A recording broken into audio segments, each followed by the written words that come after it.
Hello, and welcome to the Saladcast on Sunday, the 30th of October, 2011. I'm your host, Ed Train. Joining me again, Robert Kemp. Yep. Yep. Yeah, again. Got back to the classic. Failed in the Thinking of things. ingenious new thing. I was still sort of shocked by Gnome's inhaling. And Zachary Burgess. Woo. Woo. That was a very precise, very rounded O on the end of that. Oh, I suppose this should be the Halloween special as well. Woo. Yeah, so... Yeah. Woo. Yes. We actually did that before, didn't we? Last time it was a Halloween. We actually did a Halloween thing Did on we? Halloween. Yeah. Yeah, we did it on the 31st of October. And also, last I week. guess this time, And that was the one that was met with problems because the power cuts that happened while you were recording. Halloween power cuts. That's brilliant. Oh yeah. Of course, that was my That was my dad. Literally. mowing through. No, it was a chainsaw. He chainsawed through a power cable. Yeah. But yeah, and I suppose in exactly the same way as we did last time, it was Halloween. We could theoretically talk about the TF2 Halloween update again, except none of us have been playing that, so I guess we can't. Also, Halloween stuff. I was wondering if I think you should try this Infamous thing. You seen this? Infamous. Infamous Like, 2 the Festival of Festival Blood. of Blood. It's like standalone, so you could just get it. Was it? I didn't realise it was Yeah, standalone. I thought totally it was like- standalone. It looks pretty cool, I think. I saw on Steam that there was here's our Halloween sale with some buy Halloween shit cheap, like Plants vs Zombies or whatever. And Left 4 Dead. you can get the last year's the costume quest for quite cheap. That finally on came PC. out. That'd be quite cool to play. But it's also on that list is apparently DLC back for Railworks, Trains vs Zombies, Oh, yes. which sounds like the best thing ever. That'd be me in a zombie apocalypse. Trains versus zombies. Yeah, clearly. Zombies on a train. So how does it work? Are they just random zombies on the track, and you just splat them, and you're So- I'm not sure it is actually going to involve running anything over. I think it's just you have to take the survivors to a location at a specific time. In a certain amount of because time. this is a train simulator we're talking about. Yeah. Presumably whilst adhering to the rules of the rail. Yeah. And Or maybe not. Maybe Or they maybe made Coltrane's this one in go crazy. Maybe Coltrane's cameoing. He's He's at home on the rails. I'm going to save these motherfucking survivors. That'd be the best add-on to Railworks. The Coltrane pack. The Coltrane. Basically, anything that isn't normally in Railworks would be a good addition to Rail. They could add the train from the end of Gears 1, the one with General Ram on it. Yeah. As well. Just have add scenarios where the bridge is out. That'll work. In fact, just generally gaming trains. They could put the number 9 from Grim Fandango. Number 9. What? Number Or 9. the double N. Quick, next up. Gaming Number trains. 9. Think more gaming trains. There's one at the start of Final Fantasy VII. Well, the start of Half-Life 2, but it's a very generic train. That's true. There's one in FF8, and There's quite a few FF games that have trains in, I guess. yeah, the trains are quite important to the FF series. There's the one from Zelda Spirit Track. I guess that's true. That's actually a more important to the game train. Yeah. Final Fantasy 13 starts with a scene on a train. Oh yeah. Red Dead starts with a scene on a train. Yep.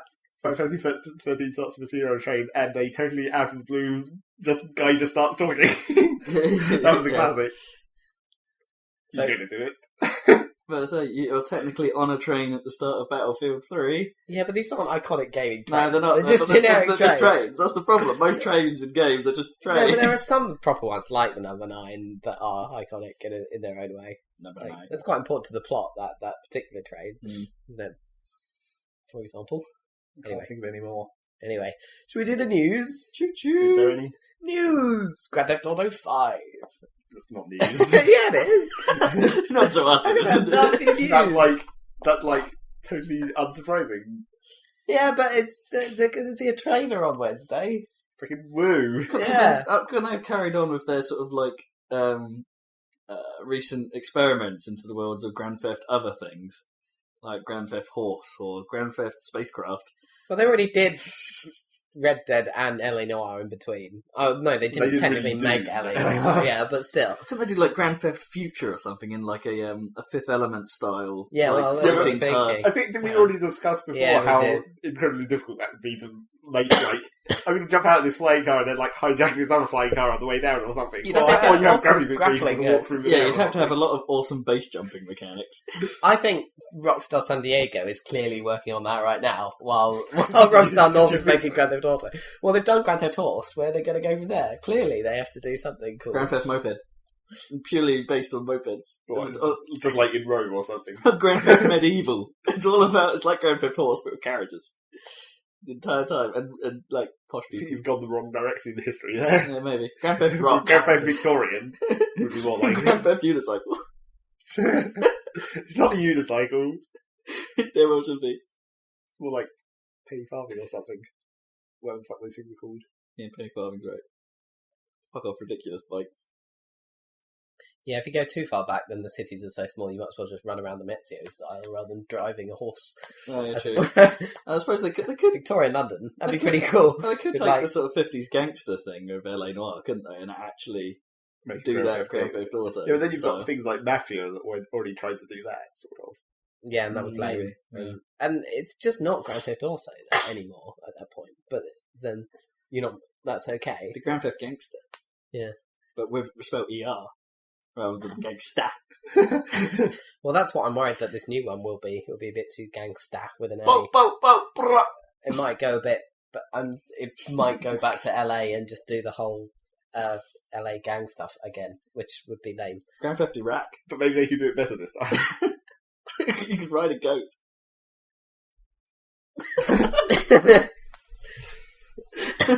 Okay, just me? Right, okay. We'll just Ride a stare donkey in Red Dead. Grand Theft Mysterious Fantasy Land, where you're like in ancient Japan where there's a giant enemy crab. And then you hit the weak points with massive damage. Definitely. Grand Theft Genji. Yeah, that would be a crossover. No, it's clearly going to be set in some American city, made up American city. But which one? What would they do? Just make a Final Fantasy crossover and make Grand Theft Midgar. I don't think they have cars in that. Oh no, wait, they have a motorbike, I guess, on Maybe that stupid highway that doesn't go anywhere. Maybe it would be like a small town thing. So it's sort of like, on a separate aside, there would be like it's sort of like a. I'm trying to think of the word, like several small towns separate rather than big cities and stuff. So it's Well, like that was sort of what San Andreas almost was. Because those cities weren't actually very big. San Andreas did actually have towns as well. Well, yeah. Like little towns out in the middle of nowhere. I Which think was kinda cool. they're going to try the San Andreas route again. Yeah, I just hope it's not too similar. They've got it. I mean, they've never let me down before, really. So I mean, it's weird that they've jumped straight to 5 in a way. yeah, it is a bit weird. Because after they revisited Well, I guess the the- others without really changing too much, I suppose, in Vice and San Andreas. I guess the DLC kind of counts for that. Like the maybe. no, it was set in the same city, but like the Lost and Damned and Gay Tony is like the equivalent of doing the sort of Vice City, I guess. and San Andreas, But in kind of. smaller chunks. Are they going to make a new engine though? That's the question. Well, they're going to have to, I think. Because- It's going to be. It's a question of whether it's a next console generation game. Not if they're announcing it now, it's not. I wouldn't imagine. Well, I don't know. Right, what maybe. with Xbox perhaps like 2 years away? Perhaps they're just getting on the bandwagon early to say, yeah, we're making it. You know, Yeah, I don't maybe. think. And we're I don't think making it for people PC announce this things time, more but- than 2 years away any longer. It's Oh, like you announce it and it's out in 6 months. Yeah, this won't be out until at least next holiday, or as they say, sorry, Christmas. Let me say holiday. That's the dumbest term ever. Holiday season. It's politically correct, of course. Yeah, but you Festive season also works. Yeah, that's better. Just say winter. Then you can be like even, only come out by Yeah, February. Q4. The New Year's holiday. So The end of the year. That's obviously the better. End of year party. yeah, that is The news. party Although season. we don't know anything about it yet. So it's not really news. It is news. There's been an announcement. So yes. Well, there was just a huge picture of the logo on Rockstar's. Which is also not really. They didn't really have to do anything for that. It's like load up the old logo, Yeah. delete the bit which says 4, and Four. then just type in 5. But no, this time they've got the V for the Roman numeral 5, and it actually says 5, just in case you're dumb. So it's 55. It's in the style of like a $5 bill or whatever, which Oh, right. presumably has both, just so that idiots know that it needs 5. Yeah, but it doesn't say it right next to it on a 5. No. But it does mean it's it won't true. be in London as well. presumably. You could do like you could Don't follow know. Nico's story up. He goes back to Eastern Europe or something. We could have had. Like, I don't think Why that's would he exciting. do that? I don't know, just for the. He came to America to get away from Eastern Europe or something. Okay, maybe you wouldn't I don't know. follow Nico. Maybe it'd be like a prequel or something. Grand Theft Eastern Europe. Yeah, but he was in the army. He was in the war, yeah. I don't fucking get. It's like, You want Nico back? no, not necessarily. You're not even that. I was just thinking of different settings. Like Grand Theft Tokyo could be entertaining. Yeah, that'd be... Well, you could... So many pedestrians. Yeah, but they couldn't do that. It's just like how like all their representations in New York are never actually as crowded as they should be. Like, there's not really that many cars. If it was I don't actual know. realism, you wouldn't actually be able to drive anywhere. There's gridlock practically all the time. There's quite a lot of cars in... If you go to like the Times Square area in GTA 4, it's quite busy usually. Yeah. Depends on the time of day as well, which is kind of clever. But yeah, I agree. It's not as packed as it actually would be, because then you'd never be able to drive between people. There's not enough people to start a flash dance. What, in the game? No. I guess not. No, like, that would be easy to do in a game. Yeah. It'd just be like a mod, and you just like push button, make everyone on the screen currently just Animation, dance copy animation. paste. That'd be sweet. Yes, so that's that. Any other news? As long as I bring back the old soundtrack. Bring back the Vice City soundtrack. That was genius.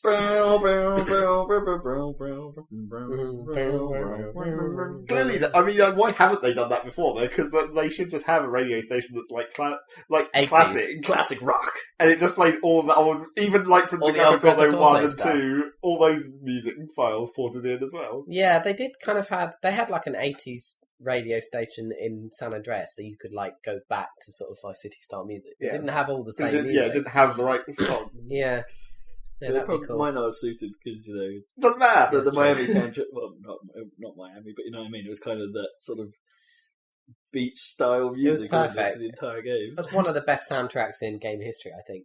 Although it's a bit unfair because it's all licensed, but it just in terms of soundtracking a game. Oh yeah, no, The there's Vice nothing, City there's nothing one was wrong with amazing. licensed stuff if it's fitting, and there's nothing more fitting than the soundtracks for GTA. Most of the time. I didn't really like GTA 4's ones. It's okay. It wasn't quite as distinctive, was it? No. It was harder to sort of. And there wasn't really any one good station. There was just like singular songs you had to pick out. Because sometimes Yeah. they just play shit for ages. Well, the Radio Broker was okay, the kind of indie one, and what was the sort of ambient disco one? That was pretty cool. Plus, I'm pretty sure you spent more time on foot in GTA 4 than any previous GTA game. Do you think? So yeah, Most of my I think time in so. a car. I don't know, but there's more stuff you end up doing outside of a car. That's in true. that game. Why So didn't you your not actual... just buy an iPod? Yeah, but then what? What would you do? Then you wouldn't be able to hear, but when you were listening, you Or wouldn't be able not to hear the iPod, outside but like- world, so it'd be totally bizarre. You could like just zone into your tunes and then not hear the outside world. Well, you could just simulate that by literally putting on your iPod while you're playing the game. Yeah, that's true. Mute. Grand Theft Future could be entertaining. We shall see. We shall see. I reckon it will be a new engine. Otherwise, it's not really exciting. Unless it's like No. set in 2055 in the near future. That's what the 5's all about. The 55. Grand Theft Auto 5000. 50. Put it in the Warhammer 40k universe. Oh no. Any other news? Sonic Generations is coming to PC. Woo! 15 quid. That's amazing. Yeah, That's it is exciting. amazing. It's amazing and incredibly worrying. Well, yeah, because we can't work out. Well, we knew that we had concerns about the content size before that we vocalised on this very cast. Well, not this one. Not this particular episode. But this particular this program radio called the program. Saladcast. And yeah, so the price tag sounds nice. I mean, but at the same time, it makes us sort of wonder. It's like, okay, why are they dropping it so much for just the PC? Well, it's 'cause, I mean, they can't profit that much on console, really. But they could. We don't really get the concept over here of, like, I've talked about this before, but we don't really so much get the concept of a budget release, do we, for, like, packaged games? When have they ever... I mean, they stopped doing that once they moved on to this generation of consoles. Well, didn't no, the they? Americans get it. Like, Child of Eden is technically a budget release in America. You know, it's lower than full price, as is Halo Anniversary Edition is a budget release. Admittedly, in this country, we get it for £30 instead of the normally £35. But, you know, the £5 RRP drop doesn't really... No. doesn't really cut it with me, if you know what I mean. It's like, that's not a budget release. They were selling bloody Red Dead Undead Nightmare standalone for like 20 quid or something, or what, more than that maybe. Still probably a bit high, given that it's like what, 2 years that's old what now? that's what I'm saying. Yeah. Oh no, I don't mean recently, but when it came out. Oh, okay. I for like 25 or something. Anyway, I thought it was way high. Yeah, It was like for just the Undead. Yeah. I'm saying comparable to to the price of the actual full game. It's like that is a jip. Whoever's priced that. Yeah. I don't think it was Rockstar's fault necessarily, but. But that's the worrying thing about such generations. It's like that price can only mean one of two things. Surely, it's like it's either way too short or it's a shitty port. Well, I don't think Sega. I'm not so sure it would be the latter of those two, because Sega games on PC haven't performed badly. Sega and Sonic Sega and Sonic All Stars Racing run fine on PC. I'm not sure it would have been that difficult to make it run fine. Well, then again, it's the first game that's on Hedgehog Engine that's been ported to PC. So maybe they had difficulties with Hedgehog Engine on PC. But then again, if they had difficulties, would they go to the effort of making it 3D capable on PC? How much effort is that, though? That's the question that I always have about 3D. It's like, you just have to tweak your effects. Yeah. You do have to do it with 3D in mind, but presumably the Hedgehog Engine doesn't do any fancy effects that fuck with 3D. Yeah, it depends what sort of effects you have. Basically, 3D works if you don't use shortcuts, which most modern games do, to make the effects run fast. So there. But yeah, I don't know. Could be good. Lower price tag. I also don't. My biggest thing is I don't think they'll do the DLC on PC, because they've already announced that it will have DLC on the consoles. Right. But they've been historically pretty shit at providing DLC support for Sega games on PC. What Sega games on PC? Sega and Sonic All Stars Racing. The one. Well, what DLC did they even have? They had extra character downloads, like I can't really remember, to be honest, but they had extra characters as DLC packs, which never made it to PC. Yeah, so there's the potential concern there. They might just be shit and not do DLC. It's on Steam. That at least makes it easier. It would make it easier. And they're only releasing through Steam, by the looks of it, unless you buy it on a disc. They're the only digital distribution platform. Well, it's not like they were going to go to Origin or something. No. That's true. I guess not. Do we know if EA are actually letting other devs into Origin? I think I heard that they are. Oh, okay. Yeah, I think third they are. parties. Because it'd be a bit shit if it'd be even stupider than what it already is if they don't. I think we've said it before, but fuck Origin. Wait and see on that front. It's one thing to be competitive, but it's EA. They're evil. They're also bad at making a program that mimics Steam. Yeah. EA aren't as evil as they used to be, though. No, they're not as evil. I mean, I just said they weren't. Go back a year or two, and I would actually may have turned around and said, you know what, EA aren't actually that bad, because they had that sudden rush of new IPs. Dead Space, Mirror's Edge, and all. Yeah, and I was like, oh, you know what, turning it around, they're not just playing the yearly update game anymore. And they were stopping being quite so much of a bastards outside of the game. Making aspects. And they took risks by taking on Need for Speed Shift as well, going in a different direction of that. And technically, you could argue that their latest new thing is going a different direction of Need for Speed: The Run, even if it's still Need for Speed. But it's a different thing. But they're not really new IPs, are they? They're just they've fallen back into their old habits of global domination. I think new IPs necessarily is the one thing that makes them evil. I think it's or uneval. I think it's the other surrounding elements of their company practices and shit. Well, they've got a truly deadly rival now, haven't they, in the form of Activision Blizzard. Yeah, well, that was what happened. When it was a year ago, that it was like EA is starting to become non-evil, and then Activision is becoming evil, and then now it's switched again. No, they're just Activision is still evil. Still evil. Yeah, it's like they're both just as bad as each other. I've always thought Blizzard was kind of evil. No, but they're kind of like a developer, though, aren't they? They're like Valve or whatever. They're like a developer that got so big that it's a publisher of its own stuff. And then just remake the same games over and over again. Well, that's true, but so did Nintendo, so you can't really necessarily complain, especially if they're as good as they are, like StarCraft 2. Nintendo is secretly evil, though. Diablo. Nintendo, oh, that's news, by the way. Nintendo are losing money. They've what?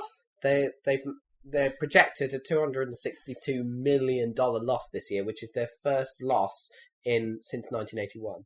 Jesus. 3DS is that big of a flop? Well, I don't know if it's not just that. It's their main problem is basically that everyone already owns a Wii. their main problem is like global economics. Like basically, they make all their stuff in Japan and they sell it all in America, and there's a weak dollar and a strong yen, so they're fucked on the currency stuff, which is a big problem for all of Japan because they're based on exports. So because the US dollar that must be big problems for Sony as well. Then yeah, it is. Yeah. Whereas Microsoft is sitting there laughing. Well, apart from all their components, I guess. Not those in necessarily Japan, China as well. China, well, China's but yeah, that's the main reason. But I mean, they would be doing a lot better if the 3DS had worked out better and stuff. Mismarketed. And also, no one's buying Wii games. No, there's no good Wii games anymore. And why would anyone buy a Wii now? Because everyone's already got one. And they know that Wii U is coming. Some people know that Wii U. Well, they probably don't. Yeah, that's the thing. People who already average Wii buyer probably has no idea. It hasn't hit mainstream knowledge, I suppose. I mean, it's everywhere to gamers, but the majority of people who bought a Wii probably had no idea that there's a sequel going. I mean, there was probably a news article on BBC News on the week of E3 that said there's going to be Wii U, and then probably most people have completely forgotten about that by now. I'm on the verge of forgetting about Wii U because we've heard nothing about it for so long, and no one's talking about it. No one cares. Yeah. So, in fact, there's not much talk about next gen anyway. Well, no, there is talk about the next. No, I mean, there are rumbling, and people are talking about it. Like they're talking about it. I mean, it's pretty low key at the moment. Microsoft and Sony aren't talking because they're busy preparing it and they're not giving anything away. But people are getting, especially with Battlefield 3 looking the way it does and other games, people are going, look, this is starting to. The people are starting to say this looks good for an Xbox game. Things like that, and then going, I can't believe I'm saying this. 6-year-old hardware. Well, I know, but I'm still amazed they can make Battlefield work at all. Yeah, on PS3 or Xbox, given their power limitations. You know, if they're pushing the graphics boundary that far, I'm surprised that they even bothered. There are actually amazing looking games coming out on these consoles, considering they're 6-year-old. If you look at Rage and Uncharted 3. Yeah, both look incredible. Friggin' amazing. Yeah, so I mean, even the fact that they managed to get Crysis running on an Xbox, the original Crysis, famously wouldn't run on any PC for like 3 years after it came out. And they've made it run on consoles. They've done the impossible. I don't know. Admittedly, they've toned it down quite a bit, apparently, but Well, that game just needed optimizing no matter what. That was the problem with it, really. Like a lot of PCs could run it and it looked cool, but then as soon as you stepped into a certain area, it would just instantly chug, and that was just because it was like so poorly optimized that you just need to brute force the whole game to get it to bloody work. Well, Frostbite does have that problem on PCs as well. From Battlefield 3, it's like your graphics card needs to be enormous if you want to run it at its full potential. Yeah. Unlike Crysis 2, where it doesn't have to be unless you download all the ridiculous update packs. Are you running it Ultra and shit? Yeah. At 1080p? Oh no, you have you have a lower res, so that's easier. 1280 by 1024. Well, that's a lot less. Well, it's not that much less, really. Like you lose a lot of horizontal res, but vertical's similar. Yeah. That's Whereas like 2/3 the number of pixels, isn't it? Yeah, I'm having to run mine at 1440-900 to get some speed out of it, which is the resolution of my old monitor. Yeah. To get the speed out, and I have to run it at medium. That's on an NVIDIA GTX 275, which isn't too bad. But then again, Zerk's running a 480. Did you say 470? 470, which is pretty powerful. You'll get like 50% more performance out of that than you will my card. But that's getting old as well now. Yeah, which is stupid. And there's only one generation above it, which is still crazy priced. Yeah, that's ridiculous. The 600 series had better come along soon, so the price drops. So, what's the next Xbox going to be called when it comes out in 2 years' time? X Next. Although that's what they called it 360 originally, wasn't it? Xbox Next. Well, that seems so obvious. Yeah, but then again, Next doesn't really work if you want to do what's after that. Yeah, that is the trouble. Xbox Nextera. Even Nextera. Even Nexter. I mean, it's not going to be based on numbers or degrees of a circle anymore, is it? Why was it that in the first place? I mean, really? It's What, not like 360? circles were that big in their advertising. Because it's all-encompassing. Yeah, what Right. was their reason for I mean, it worked better than you'd think. Yeah, It it must have doesn't sound so dumb. bad, does Yeah. it? I mean, the thing is that when you put it next to the Wii, That's true. with the most ridiculous name ever. So And that then was you put deliberately and ridiculous. then you put it next to the PlayStation 3, the most boring and derivative name ever. Yeah, but that's fairly solid, isn't it? PlayStation 4 is a fine name for a console. Yeah, it's fine, but, it's boring. Yeah, it is boring, but, it's not retarded. I suppose that's saying something. Like Vita. Just make it the X Cube. Yeah, Vita's a bit of a rubbish now. Steal the GameCube and make it an X Cube. And then you can make it fatter. And people will be like, it's a cube. Now, they have to keep the name Xbox, because that's the brand and division Yeah. name. They have to keep that. No, they don't. So they're not going to dump that. Well, it's because you don't really associate Microsoft in the name of the machine, do you? It's Yeah, not like, it's clever. it's the same with PlayStation. You don't associate Sony particularly Well, with the name apart from they always call it a Sony PlayStation.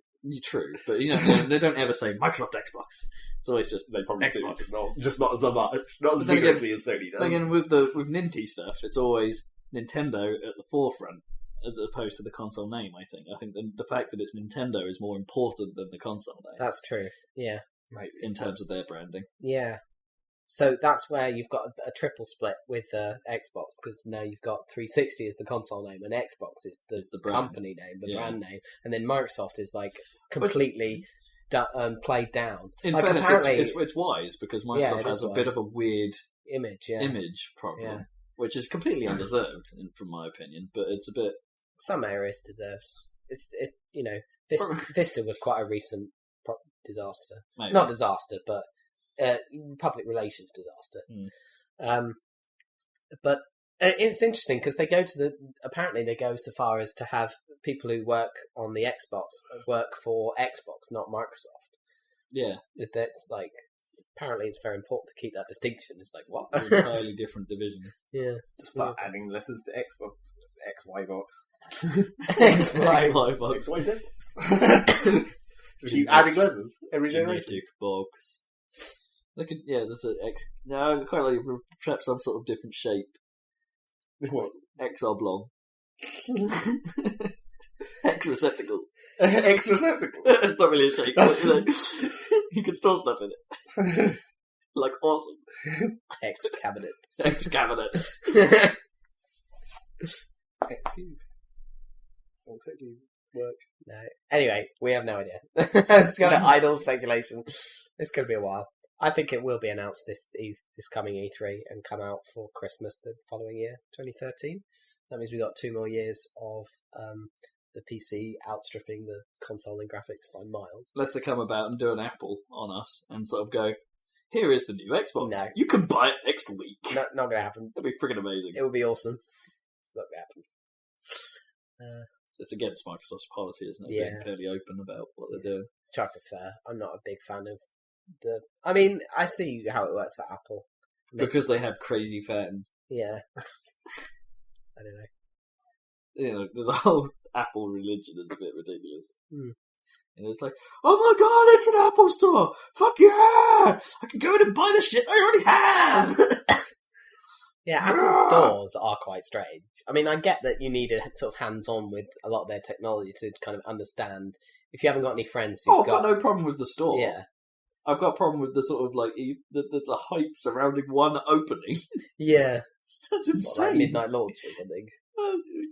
It's just madness. There was a show on TV a while back about sort of the super brands and things like that, and they covered technology, and they showed an Apple store opening. I think it was like one of the other ones that opened in London. Oh, just when the store itself opens for the first time. That's madness. Why would people go crazy over that? Exactly. It's like no new product or anything. No new product. It's the opening of a store. A store, of which there's already one probably down the road. Yeah. It's Especially in London, like they opened like the Covent Garden one recently, didn't they? And there's already one in Regent Street. It's like it might have been that one that they were kept showing on the telly. And I've been in there. It's not even that great. The funniest thing is they get their staff to like congratulate everyone who walks into the store. So there's like I think they're not actually employees of the store. You know, I think they're literally just hired to be enthusiastic for the day, and then they dress them up like employees. So they stand there, sort of go, "Yeah, well done!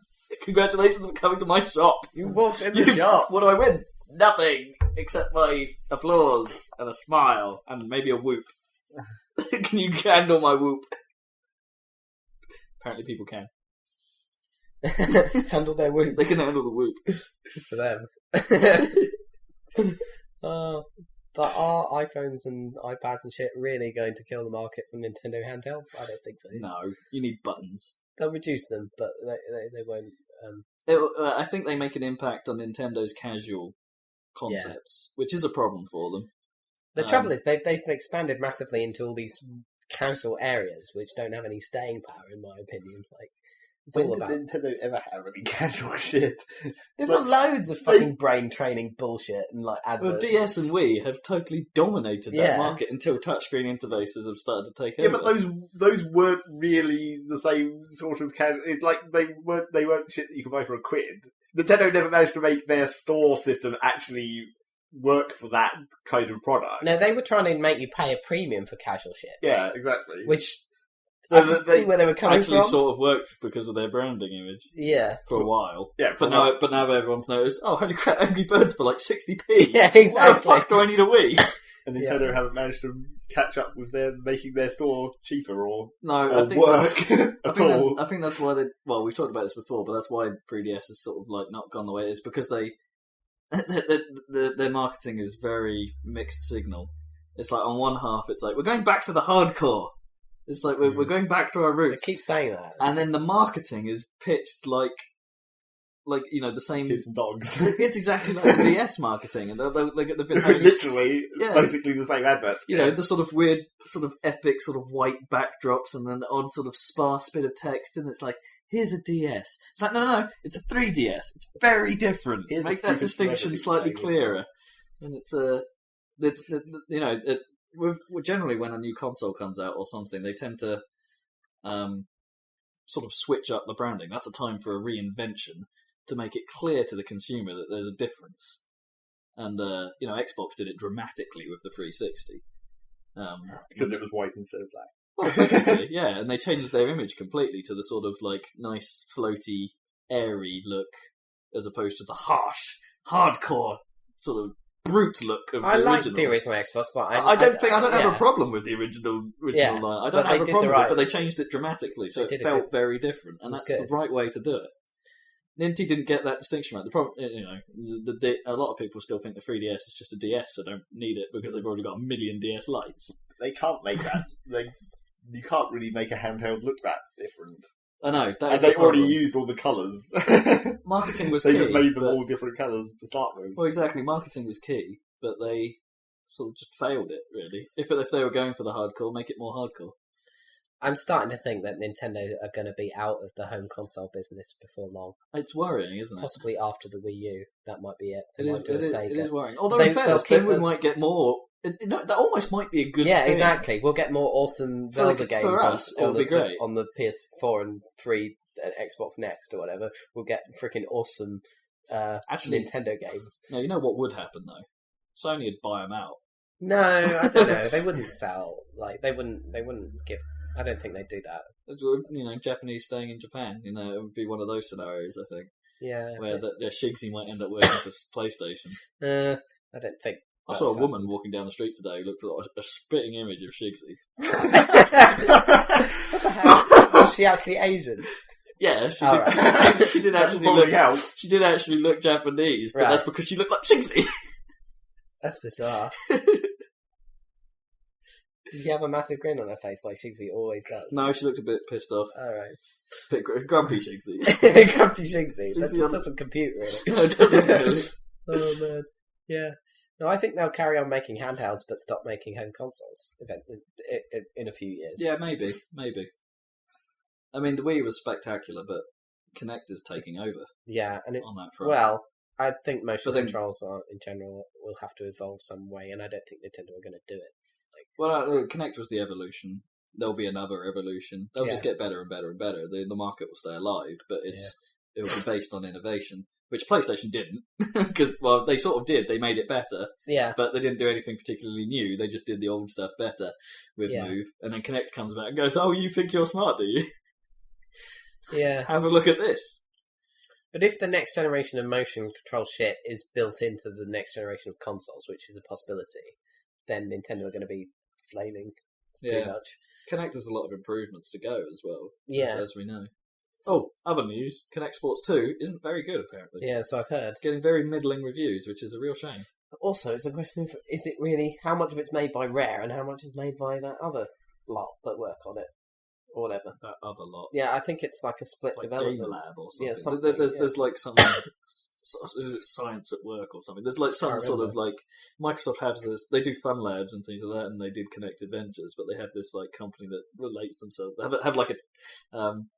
What's the... Like, help me out here. What's the kind of container that has the angled triangular base? Like a typical scientist sort of thing to put chemicals in. Swish What, a conical flask? Conical flask, that's it, yeah. They've got their logo looks For a moment now, I didn't even know what you were talking. I continued to say Triangular science. base. It was like a container with triangular base, like Toblerone. Which I mean, if you look at it head on, it that looks way like it's triangular. triangular, The base itself is circular. Conical is the word. Yeah. Sure. Toblerone. But it looks triangular in the logo because it's like you just see the it outline. does, yeah. So there. Indeed. Fuck you guys. That's a very generic logo, though. A picture of a conical flask. I wonder how many companies in the world have that as their logo. All these sites. Well, probably pharmaceutical or science companies, but I don't think many game studios have I that. don't know. There's lots of. All the pharmaceutical companies probably thought, oh, that's too generic, we can't use that. Then some games companies like, So no one's used They this. make some kind of swooshy thing, or Bayer's shitty cross. Or That's okay. It's a bit crap. It's like a quite quite cross, though. yeah, Of course. Yeah. Bayer. Someday. Someday. So yeah. Final speculation. I don't think there's been much else in the news front, really, other than Uncharted is out and reviews are spectacular. Yeah, have you heard about the fuss over the Eurogamer review of Uncharted 3? No. Well, they gave it 8 out of 10. And controversial. Yeah. And I read the review, and it was interesting what he was saying. Like, I could see where he was coming from, and it's a bit of a case of when Jeff Gerstmann gave what was it, Twilight Princess? He gave it like an 8, I think. Right, yeah. And he said it was a good game, and 8 is a high score. Yeah. But he said it's just the same as every other Zelda. Like, this hasn't moved things on. Yeah. Which is a absolutely fine point, But everyone on the internet was well pissed off with Jeff at the time. But that's what this was pre-Giant Bomb. Yeah. But, that's what basically people have been saying on Giant Bomb now about Modern Warfare and Battlefield 3, where it's like, Battlefield 3 is clearly a massive improvement over the previous Battlefield games, if only mostly in graphics, I guess. And in multiplayer. Let's make that distinction. Yeah, and somewhat in the gameplay. But like Modern Warfare 3 is just fucking the same, so it should score lower, surely. And if it doesn't, there's going to be a riot. It's a hard argument when you think about it, isn't and it? plus, of course, they only score in 5 stars, so yeah, and they already gave Battlefield 3 4 stars, so they're kind of fucked. Well, you can't give Modern Warfare 3 stars. I think that's clear. Unless it turns out to be crap, which won't happen. No. Well, it's a difficult argument, isn't it? Because it's hard, in one sense, it's hard to mark down a game if it's still really, really good, even by modern standards, even if it hasn't moved on.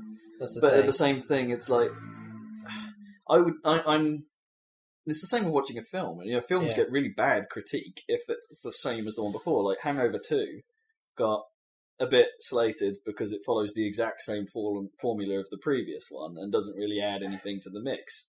So while still being quite a good film for pretty much every reason, it's not quite as good because you've seen the first one.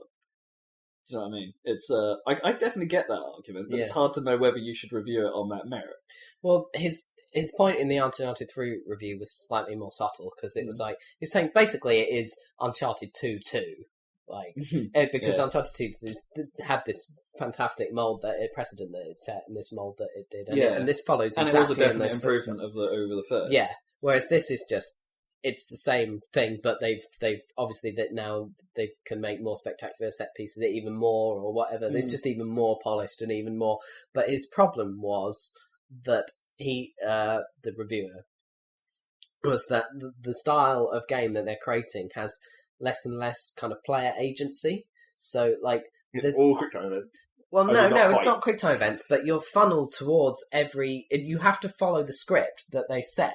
Yeah. Otherwise, but that hasn't changed fail. since the start. And I know. and you could argue that Call of Duty's follow that. Well, kind of. I mean, yeah, similar. Call of Duty's really very linear when you think about it. But yeah. But this even has obviously action sequences where if you miss time a jump or whatever, it'll give you a little boost because it wants you to make the jump. Yeah, because it gets really staccato if you keep having to restart areas and stuff. And he's just saying, well, this is amazing looking and a brilliant work, and it's really slick and everything, but it's just becoming a fairground ride and not a computer game. That was his argument. Well, yeah, I could make that argument to a point, but you've still got all the combat in between. Well, that's what I think. I mean, I think Uncharted's great. It's a game with exclamation marks. I thought Uncharted 2 was amazing. The way it did the way it did. It's definitely one of the best games I've ever played. Yeah, in pretty much every way. The way you were in control. I mean, you may have been a set script, but you were always in direct control during every action sequence. And the script, it helps that the script is actually properly good as well. Exactly. So I'm excited to play Uncharted 3, but I'm still... Plus it's Nolan North doing what he does best. Yeah. As a... Talking to himself because he's got more parts. Yeah. But I still think it's a good point he's making, and I think between the two games of 2009 and then again 11, i.e. Uncharted and Batman, I'm still more excited to play Batman, probably because you have more... and freedom and control of what's going on. It's again another step, isn't it? I don't think it's hard to think what they could do with Uncharted, though, isn't it? Really, when you think about it, they could sort of start implementing branches and things like that, but that would then that would damage the story. Yeah, and the story is so integral to that experience. I think they just made the best Uncharted game they could make, and that's it. And although a lot of people said that it's not as good in 2 in terms of where the story goes and some of the scenarios you're in. So it's it's as technically, from a technological standpoint, it's another sort of, it's an incremental improvement, a bit like Gears. Yeah. How Gears 3 is an incremental improvement over 2. But it doesn't quite have the same impact in both the story and in the thingy. It's not quite as good as 2, I think, is what people were saying in terms of the actual flow of what you end up doing. And let's be honest, at the end of 2, you ended up with some big blue dudes. So, yeah, the ending, in fairness, the ending it's kind of predictable because it sort of happened in the first game as well. But it's you can pretty much guarantee it's going to happen again. Yeah. Some Indiana Jones, anyway. Some crazy shit's going to go down right at the end that makes no sense. And are they actually saying that this is going to be the last of that? No, they're not saying anything. They haven't specifically said it's the end of the trilogy, so we might see an Uncharted 4. But that's kind of dumb. And of course, there's the spin-off. They really should finish up that story. May as well end it. And there's the spin-off for Vita as well. That's different. Is that actually a spin-off though?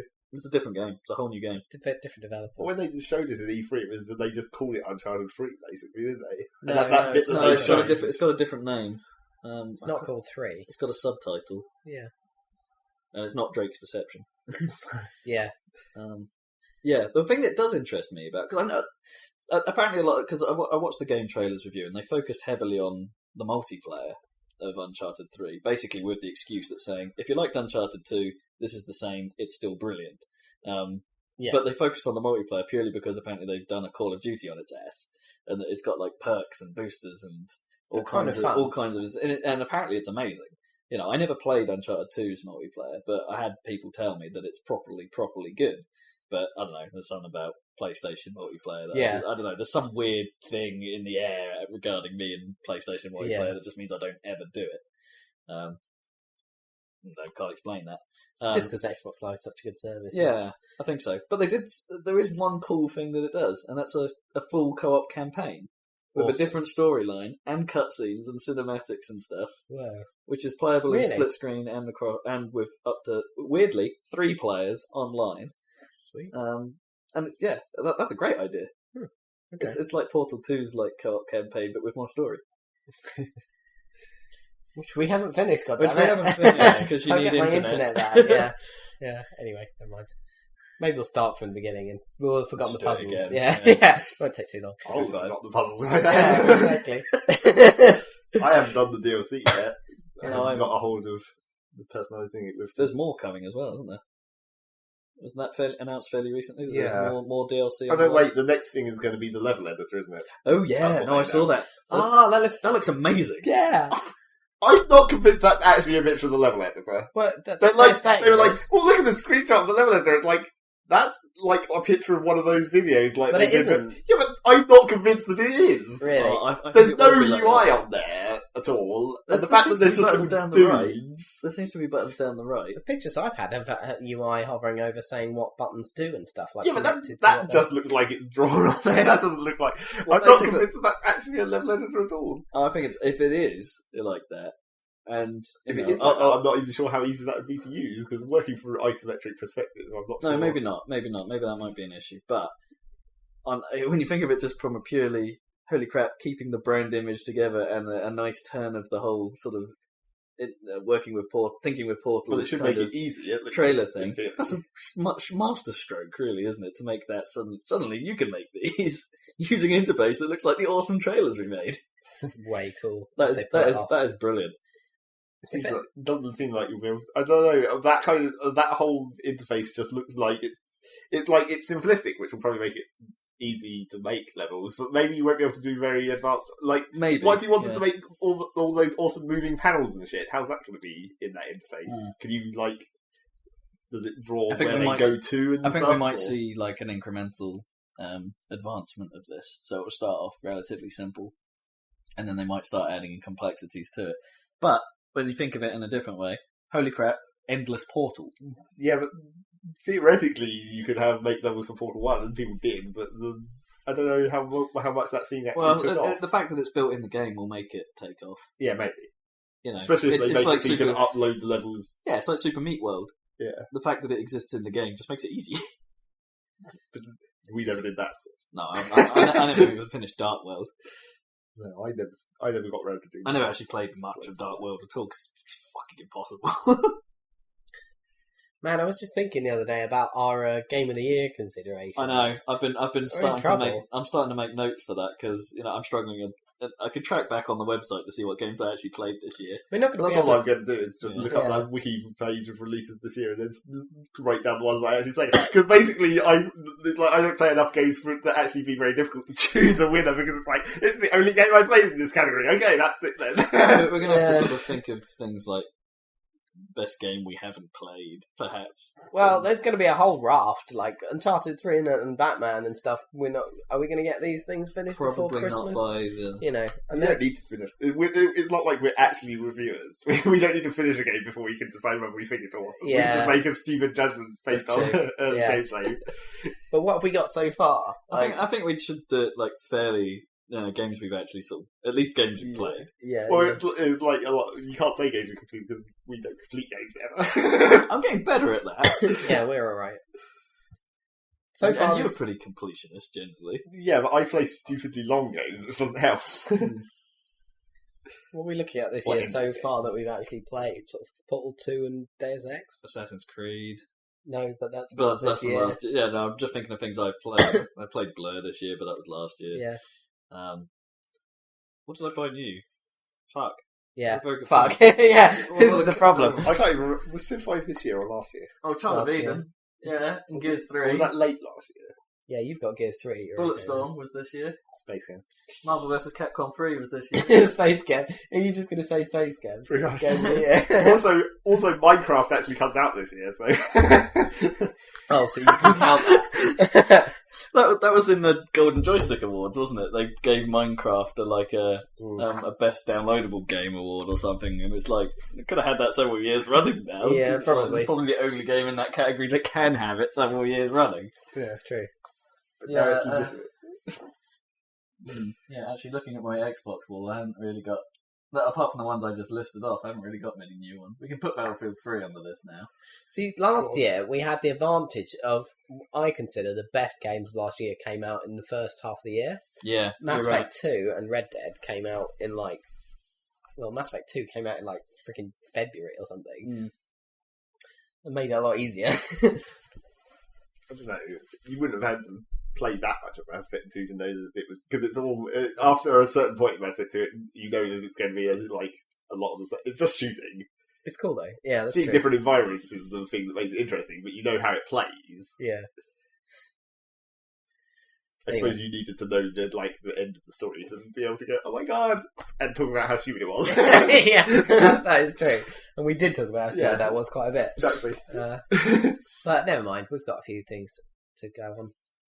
Yeah. We try and play the best games that are out, though, don't we? That we're interested in. So it's not a problem. Generally. It's just that we're not going to have them done by Christmas. Plus, the world of games is so saturated now that cash up is often the key word. The backlog is ever growing rather than shrinking. It's true. It's true. Well, if you're trying to finish games like Final Fantasy 13, it will do that. Oh, yeah. Speaking of Final Fantasy 13, let's move on to what I've actually been playing, maybe. Okay, Yeah. let's do it. I played a bit of Final Fantasy 13. Oh, yeah. Did you finish it? No. That's what matters. I played about another 3 or 4 hours of it, and which isn't much in the last 2 weeks, I suppose. But Were you just grinding the missions again? no, Have I've you given up. actually- I've given up on that shit basically because all the missions I have left are fucking impossible, and it was going to take a lot of grinding to get anywhere. I can now take out the sort of the baby adamantoids things that are wandering around the landscape, but Right. not the daddy ones. The daddy ones are still insta kill against me, but I just got fed up with it, and it's like fuck it. If what I've been told is true, and I can come back to it, that makes a lot more sense because I'll be strong enough to actually take on some of these ridiculously hard bastards. But is it an after the end of the game thing? Apparently, So you're not going to come back? well, not during the story. I can't go back. No, I meant you're not going to come back because you finish the game and then you'll be done. Or maybe You're not the type of person who goes back to clean up shitty side missions. maybe, and I don't care too much about trophies. So Right. Especially when the game's that long. It's like, oh, Yeah. can I really be bothered? they're not chivos. It's like if although it's like the way it does work is like if you get to if there's a point where it's like just before the last bit of the game and then you can go back and do side missions, that's where you get stuck. That's where you get caught. Yeah, The forever. problem is I think actually for the balance of the game, I've done too much. It's quite easy now. Well, that'll make it quicker to finish. Now I'm going through the story elements. Most of it hasn't been too much of a problem at all. Which is, I don't know. Yeah, it's the difficulty, I suppose, of RPGs. I'm now over-leveled for what I'm doing. But never mind. It's alright. The story is even more nonsensical than it was before. I've basically lost the plot now. Yeah. There's, stuff's exploding. For some reason, all of the creatures of Pulse have turned up in Cocoon.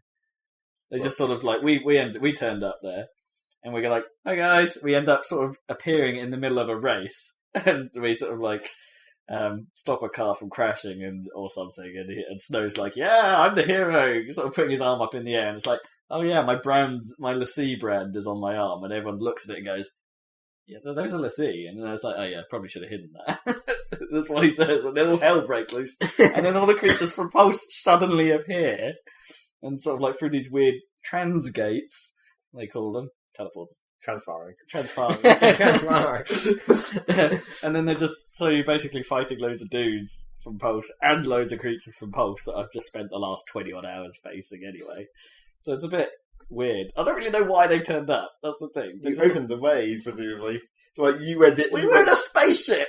Yeah, but you don't know what actually happened. We went through a weird green looking teleport, sort of like phasey thing that sort of was in the shape of some symbol. Maybe you'll find out. And all the things are coming through purple. And oh no! It's a different colour. It must mean it's different. That are more triangular, and it's like not symbolic.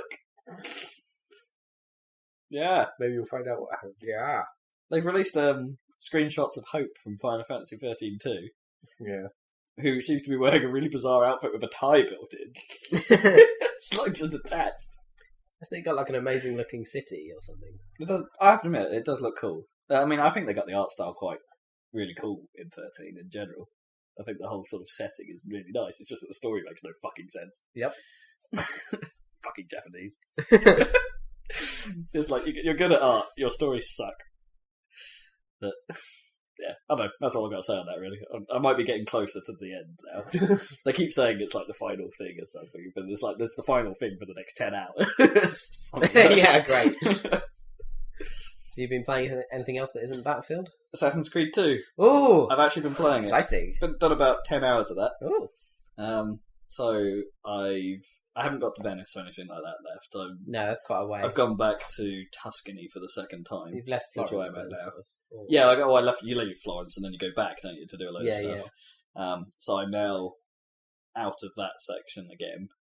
As in, I met with Lorenzo and things like that. Yeah, and what's his name? It's a me, Mario. That's amazing. That's the best joke ever. It's unbelievable. It's like I sort of like groaned and smiled at the same time. It sort of sounded a bit like. Yeah, it was awesome. It's a me, Mario. Don't you recognise me? It's a me, Mario. Anyway, yeah. On the whole, I see what you mean. It is better. Yeah, definitely. But there are certain things I don't know whether I like or not about the new style. It's a lot more story driven. It is, yeah. There's a lot fewer of the shitty save the civilian things, which is a godsend. Yeah. It's like they were okay, but it's at least there's other things to do now. The new mechanics are pretty cool. Like chucking money is hilarious. Money. Oh, it's my lucky day. All that kind of stuff. And the Italianisms are quite nice, actually. I don't think it's done too badly. It's not like over the top stereotypical. It's just sort of fairly appropriate. And I quite like the town kind of comedy. Yeah. Do you get those in the first one, the town criers? Yeah, you do. Right. But they are generally just people you walk past and ignore because they're talking about like King Richard and his onslaught of terror, things like that. It's like no, ignore. I'm not sure I like the notoriety thing. What with the tearing off the posters? Yeah. That seems to be the key way. Like, there's 3 ways to reduce your notoriety, and I always just go for the posters. I tend to, as soon as you get a tiny bit of notoriety, which you seem to get for the tiniest of things, like making someone drop a box accidentally is apparently, we better watch that guy. Oh, I hate that. He's the box dropping man of Florence. Yeah, it's kind of irritating. I mean, yeah, you just have to find those posters. The worst thing is you find a poster that's on your map, but it's in view of a guard. So if you tear down the poster, you remove notoriety. But they've seen you tear it down, so you gain notoriety. It's like, this doesn't help. Shit. It's weird. I can sort of see why they did it, but it's also quite irritating at the same time. When you're notorious, it's fucking irritating. Yeah. Isn't it? Because it actually, in a weird way, it behaves more like Assassin's Creed 1 did all the time when you're notorious, so guards are far more suspicious. When you're anonymous in this, you can just run the fuck anyway. And they don't really care, which is lovely. Which is cool, yeah. Yeah, that's much better. You just have to manage that sort of notoriety and try to avoid accruing it. The suspicion indicators over people's heads are nice as well. Yeah. They're a bit small. Like you said, like most of the HUD elements are a bit small. Yeah. But it's nice that they're there. You get a little sound effect, like it's incredibly quiet, isn't it? When it goes from yellow to red, you get like a single ping. Yeah, and it goes. Yeah, very quietly, and I'm a little bit disappointed that there isn't more of the out of Animus stuff because I've played through the first 5 sequences and I haven't come out of the Animus once. No, there's not much. In fact, they tone it way down. Which is a bit of a shame, really, because it's sort of like it was almost the glue that held it together, and it split things up in a weird way. That's true. It's like now you just get that really sort of jarring fucking Animus effect. That's most of the Animus effects are great, where the sort of grid lines about the city and stuff like that. But the end of sequence one is where the city falls apart. No, not even that. When you're standing there and it's going, you burnt this, you burnt this, you burnt this. Oh, right. Sequence ended, and the screen is doing its sort of like warpiness. But there's this, for some reason, it decides to change the zoom between 2 very harsh levels. I don't think it does that in Brotherhood. It's fucking jarring. It's like I'm trying to focus on the tiny thing in the middle of the screen, and you're fucking the screen up. Yeah, it's like do remember that. It's a bit end of sequences because it's kind of cool how the city kind of rebuilds awesomely, and you get more that kind of is your cue that you can explore a bit more of the city. I think it conceals some of the loading pauses. Is the idea of it. It's cool though. It looks kind of cool, but it's like I know what you mean about that weird zoom thing. That's a bit weird. I think there might be a bug. It's stylish. I don't. There's something about the new HUD design as well that I don't think it's as cool as it was in the previous one. It sort of seems a bit flatter and a little bit less sort of like stylized. Yeah, more functional than style. And I suppose that's because, they go, well, it's Animus 2 and we've just built this like randomly in a basement. I think they were just thinking on gameplay lines. Yeah, it's definitely more functional, but it's a little bit awkward. Yeah. I didn't realise for ages that my equipment broken. I was wondering, why the fuck have I got 2 red dots on my on my health bar? Oh, your armour. Yeah, you can break your armour and you have to get it repaired, But, I sort of miss the investigation element to the assassinations. Like the whole idea that you have to learn about your target before you do it. Whereas in this, it's more, follow the story.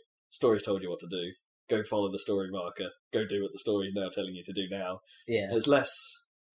And the optional bits of the investigation were kind of cool in a weird way. So you sort of learn extra bits about what you're about to do that could perhaps help plan your phone. But then the problem was that you couldn't put it into action. They were never applicable to what you actually ended up doing. So instead of just improving that, they just went, let's just go all story-based so we can make everything scripted. Yeah, and some of that is still a problem in this. Like, there's a scene in Tuscany where there's a dude on that big building that you... like his men are all sort of having a fight, and it says you climb this building. He's standing up there. Oh right. So I climbed it, got past most of the guards without being spotted, and thought, right, I'm going to sneak up on this bastard. I've just learnt the ledge takedown. Yeah. I'll sort of grapple my way around the building. Yeah. Because he's standing near one of the legs, and pull him off when he's not looking.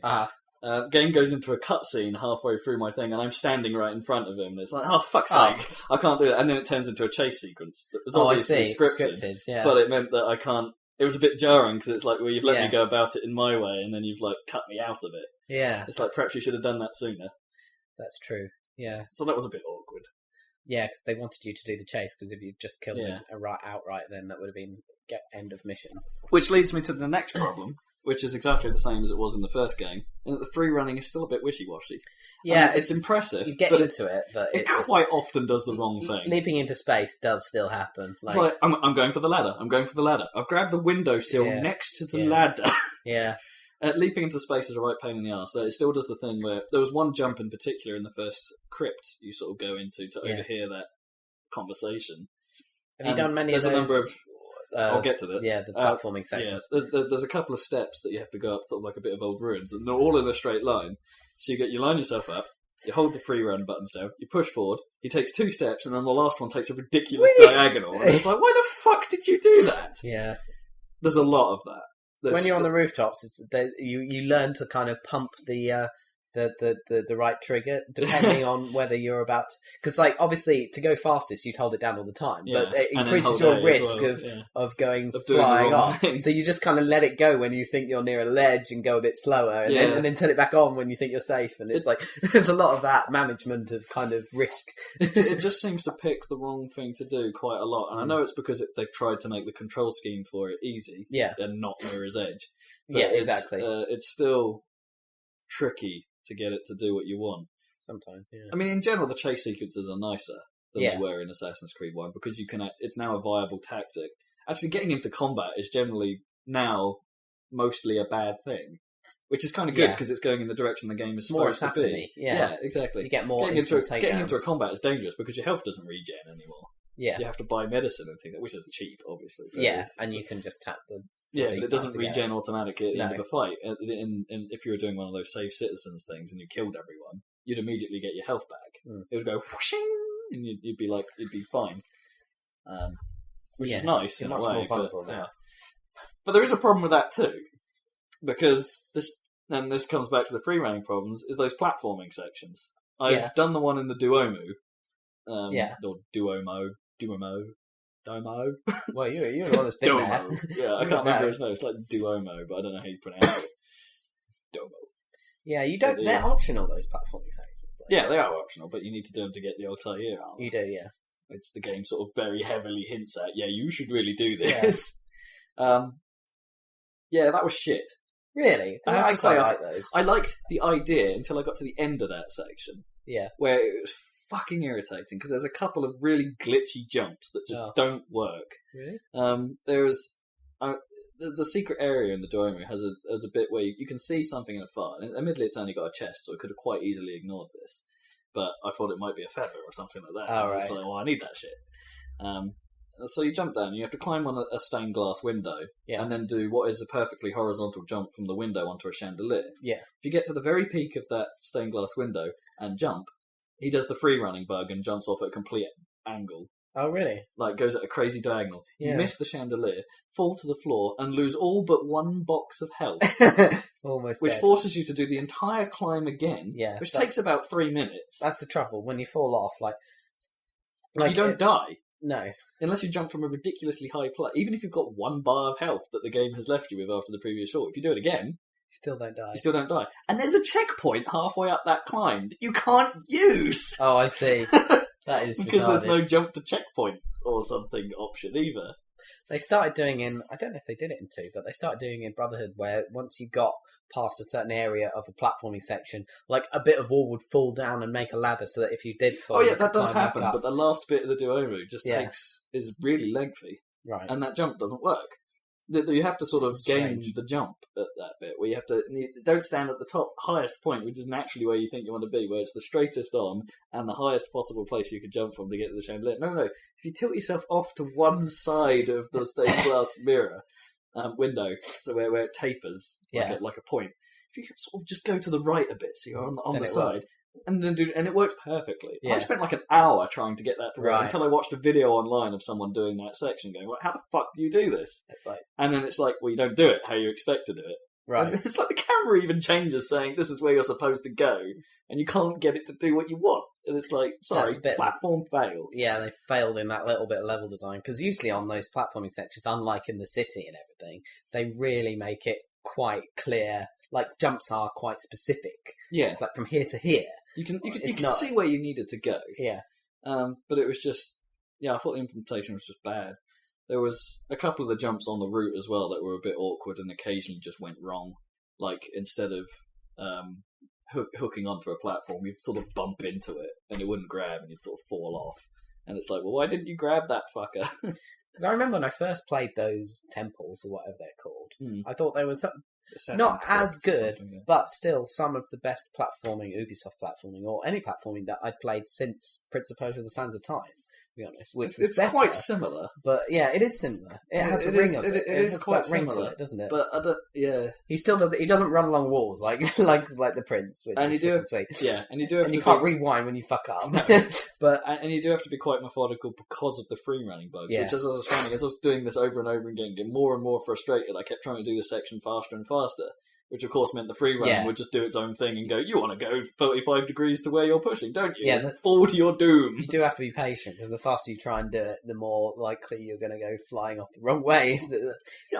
Perhaps I wouldn't have mind it so much if the game then actually told me it's like, yeah, you can free run, but just don't overdo it, man. Yeah. You get a bit retarded if But you it do it doesn't. too much. It But doesn't tell you. Like, and that happens. The game Yeah. sort of it almost intentionally fucks you up the longer you use it, or the longer stints you do it without sort of timing your jumps in a way. Mm. And it's no different from the first game. Admittedly, now you can swim, which is lovely. Yeah. But so it means if you're jumping around on boats or on jetties Yeah. and stuff like that, you don't immediately die if the free running gets it wrong. yeah, And there's a nice wet effect on it does look which cool. is pretty cool. Yeah, especially cool in Venice, of course, with all the Yeah. canals. But generally, definitely better.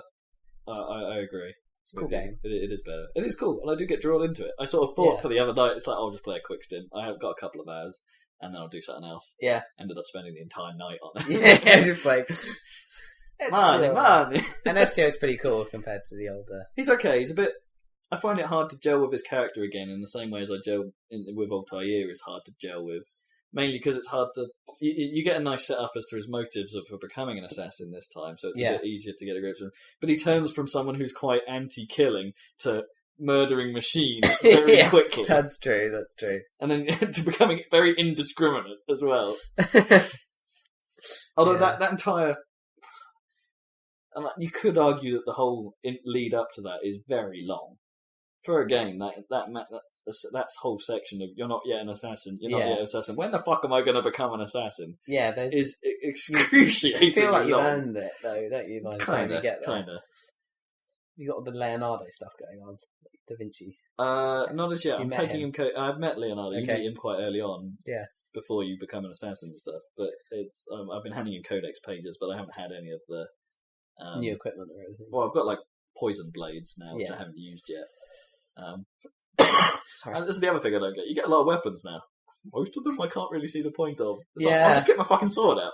Well, sword or hidden blade. Or hidden That's blade, all you generally. need. The double hidden blade. Have you got that yet? Yeah, got that. That's pretty. That's I've only the ever key managed weapon. one of those double takedowns. Double takedowns is awesome. Yeah, which is quite nice when that works. Yeah, it's way cool. Because I don't quite see the point in why I'd want to use a short blade or a dagger. No, I don't get those. Just get the bloody sword out. Yeah, I don't understand those.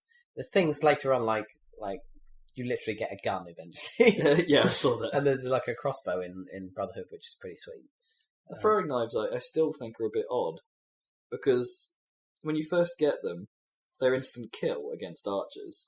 Right. So you only have to throw one at the mission gives you like, oh, kill these archers so they don't spot our men as we come in. Yeah. And you're like, fine, I'll go do that. And Cool. so you throw a knife and it goes down in one. You're like, okay, that's awesome. These are actually going to be properly useful, unlike in the first game where they did fuck all. Yeah. And it's like, and then I got a mission later on where it was like, and I was doing one of the assassination missions because after you meet Lorenzo, a load of them open up. Me and so, Lorenzo rolling in the benzo. Yeah, that might be tricky in the 1400s. But,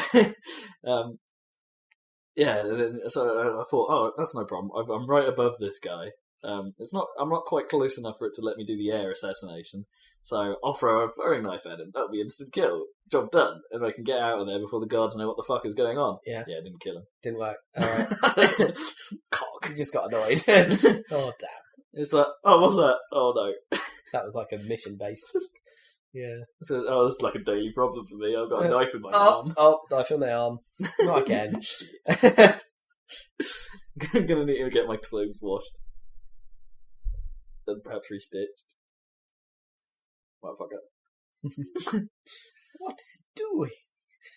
Yeah, it's quite nice that they seem to think that what you're doing is actually more socially expected. Whereas in like Assassin's Creed 1, everyone's like, what is that fool up to? He's going to hurt something. And when he does, I'm not going to help him. Yeah. Really quite angry. They're a bit more like... Whereas in Italy, they're like, oh, that's a nice way to stay in shape. Yeah, so I suppose I should find a way to do some exercise.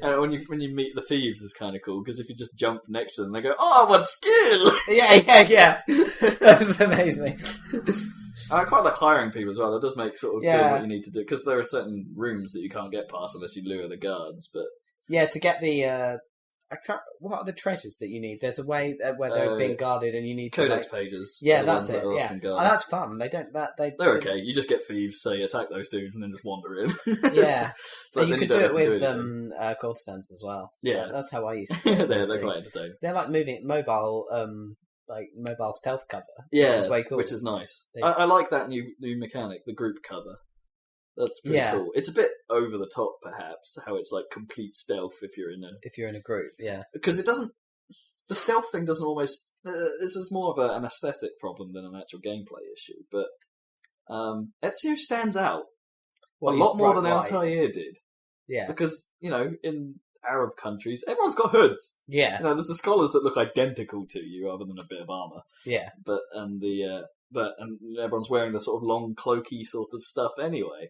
Whereas in this, you're the only one with a hood. Yeah, you do look quite strange. And a bit metallic. No one else is wearing a suit of metal. It's pretty much just like Sam Fisher's ridiculous lights on his head in the dark. It's like... a little...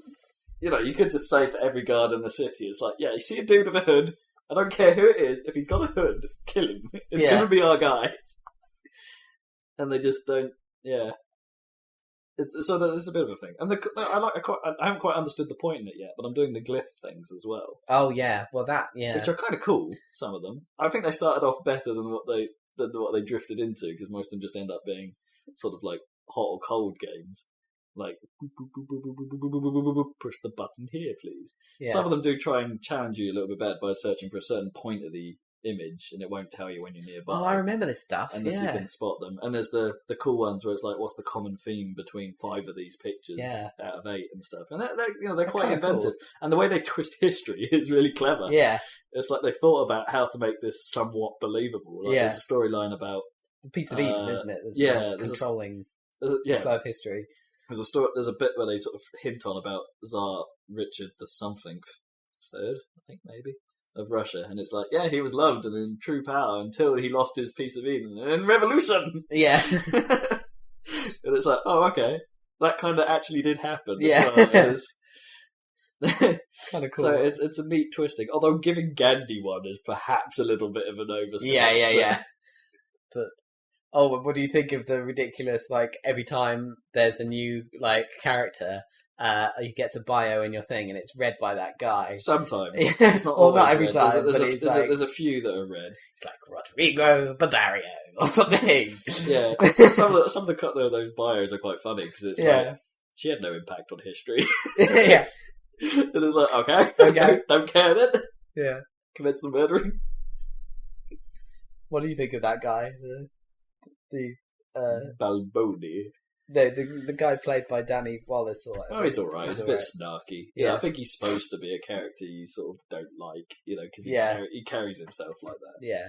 I think that's why you don't like him, is because I don't think you're supposed to. No, I know, but it's just, I don't know. Anyway, it's fine. It's all good. That's alright. I'm going to carry on with that. So, sorry for inflicting more Assassin's Creed talk on the listeners. It's okay, I wanted your perspective anyway. So. And it's basically agreement. Fancy that. Cool. Anything else before Battlefield? I'm not sure there is. I think I've been playing more Connect stuff, but the same old stuff. But nothing really new. Okay. Zach, you been playing anything other than Battlefield? Yes, because there was like virtually 2 weeks before that actually came out. So there was plenty of time to do other things. Cool. Like I was messing around with Minecraft again, because I was trying to find more interesting things to do. So it's like I downloaded an awesome mod called BuildCraft, which basically gives you sort of semi-industrial applications in Minecraft, where you can like build automated mines and like pumps that transport stuff between crates and things. Okay. So you have like pipe networks that can do various things. It's actually kind of awesome for just doing weird automated systems. And you get a variety of different machines that you can run off these different pumps. And then the higher, like more complicated they are, the more ridiculous resources they take. But obviously now that you have these like automated mining systems and stuff, it's slightly easier to get the resources. So it's like you start off with basically the first you get a simple wood pump basically, which runs on nothing. It just runs on the redstone current like the other machines in Minecraft do. But that can only pump stuff along pipes. It can't run in any of the machines. Mm. And then you get the steam engine, which is made out of rock basically, and that runs on coal or any fuel. So you could that can power the machines like the automated mining equipment. Okay. Where basically you just stick a mining thing down and it digs a vertical hole straight down from where it is until it hits the bottom of the map. That's obviously only one square, so that's not very much. But so what I did is obviously if you want to make a mine shaft, you can just move it and dig each individual square in turn. And the advantage of that one is that it also leaves like a pillar, like a sort of girder, that was where the drill was. So it basically the hole it digs is filled. So it's not just a giant pit that you fall into and die. What's it filled with then? Oh. Those poles. Oh right. It leaves a girder where its drill bit, I guess, was behind, and then you can just knock those out. So that lets you basically dig a big shaft, and then you can knock those poles out and build a staircase in it without just having a giant hole that you fall into. Oh, cool. Which is kind of handy. But then there's also the more advanced version of the automatic mining, where you get a quarry, where instead of setting up this one thing and then digging the hole and then you knock the thing out and then you go into the hole, you use these like marker posts to designate an area, and then it builds a scaffolding, and then it automatically does surface mines, takes out every single square all the way down to the bottom of the map, and digs you can do huge areas at once. Cool. And obviously that needs more power or whatever. And it also deposits into a pipe, so you can just have it automatically put stuff into a chest, everything it mines. And also the pipes, depending on what material they're made of, can have various functions. Like iron pipes are one-way junctions where everything that goes in only goes out one exit. Right. And then if you go to like diamond pipe, you basically each direction is assigned a color. And then if you right-click on it, it opens a grid, and you can put different resources in each of the slots, and then that designates which resource goes into which coloured exit of that pipe. So you can basically also sort into separate chests for all your resources. Sweet. So it's pretty awesome. And there's also the last type of pump is the combustion engine, which runs on either lava or oil, which is a new resource which has been put into the landscape generation, or fuel, which is like refined oil. So you can basically use a pump to suck oil up and then put it into a little refinery square, which turns it into fuel, and then you can run the pumps. And the fuel is more efficient than just oil. Yeah, more effective. But those pumps also need water cooling, so you have to set up another pump that pumps water out of the lake into it to cool the engine while it's running. Presumably the pump that's pumping water doesn't need cooling because it's pumping water. Well, no, you can, because the have to cool itself. The engine is separate from the pump, so theoretically you can have a combustion engine running. Because what you can actually do is just loop it back onto itself, like make the combustion engine that's, because they make a lot of power, and you can build what are called conductive pipes, which is basically cabling. It's just you turn a normal pipe into a conductive pipe, and that lets you transmit power instead of items or liquids. So you can run a conductive pipe off the engine back to its own water pump, so it runs its own cooling system, which is kind of nice. But yeah, it's quite a complicated mod and it works really surprisingly well. You wouldn't have thought, because when you're pumping items or blocks, I guess, out of a chest, like stone blocks or whatever, you actually see them travelling along the pipes and stuff. And you wouldn't have thought that would work so well, because normally it's like when you destroy something in Minecraft, the thing pops out and it just sort of sits there, and then you pick it up. But it actually has this whole ridiculous system to have it literally appear in the pipe network, and you can see it travelling along, and all that kind of stuff.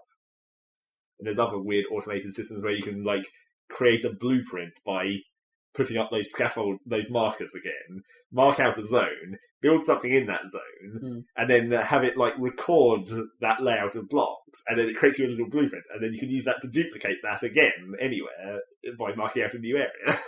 Yeah. So it's like automatic building. So I've been messing around with that. It's actually kind of awesome. So this is like a mod for Minecraft? Yeah.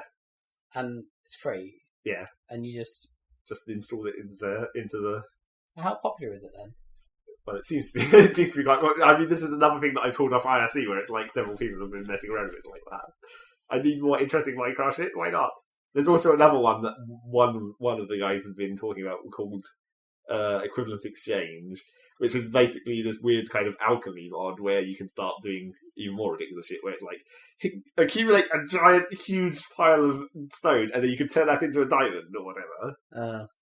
But that starts to gets quite really ridiculous, because that introduces a lot of stuff beyond Minecraft's resources, right? It's if you combine a shit ton of diamonds together, you can make a dark matter, and then all this other kind of weird shit, philosopher's stones, and then I was like, oh, maybe I don't want that one, that's a bit too insane. Yeah, that's a bit... I'll just stick with the pipes, that's kind of cool. I wonder if you could combine it.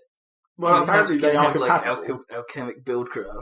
Apparently they are compatible, and the philosopher's stone is supposedly, you can use, it's a resource that's used in crafting, but it doesn't get used up because it's a philosopher's stone, obviously. Summon wizards. And then you can do it, apparently that is compatible with the buildcraft system, because you can have it if you just put it in a chest next to the thing that requires it automatically knows, rather than you having to put it in manually or whatever. You can do automatic crafting in buildcraft as well, which is kind of funny.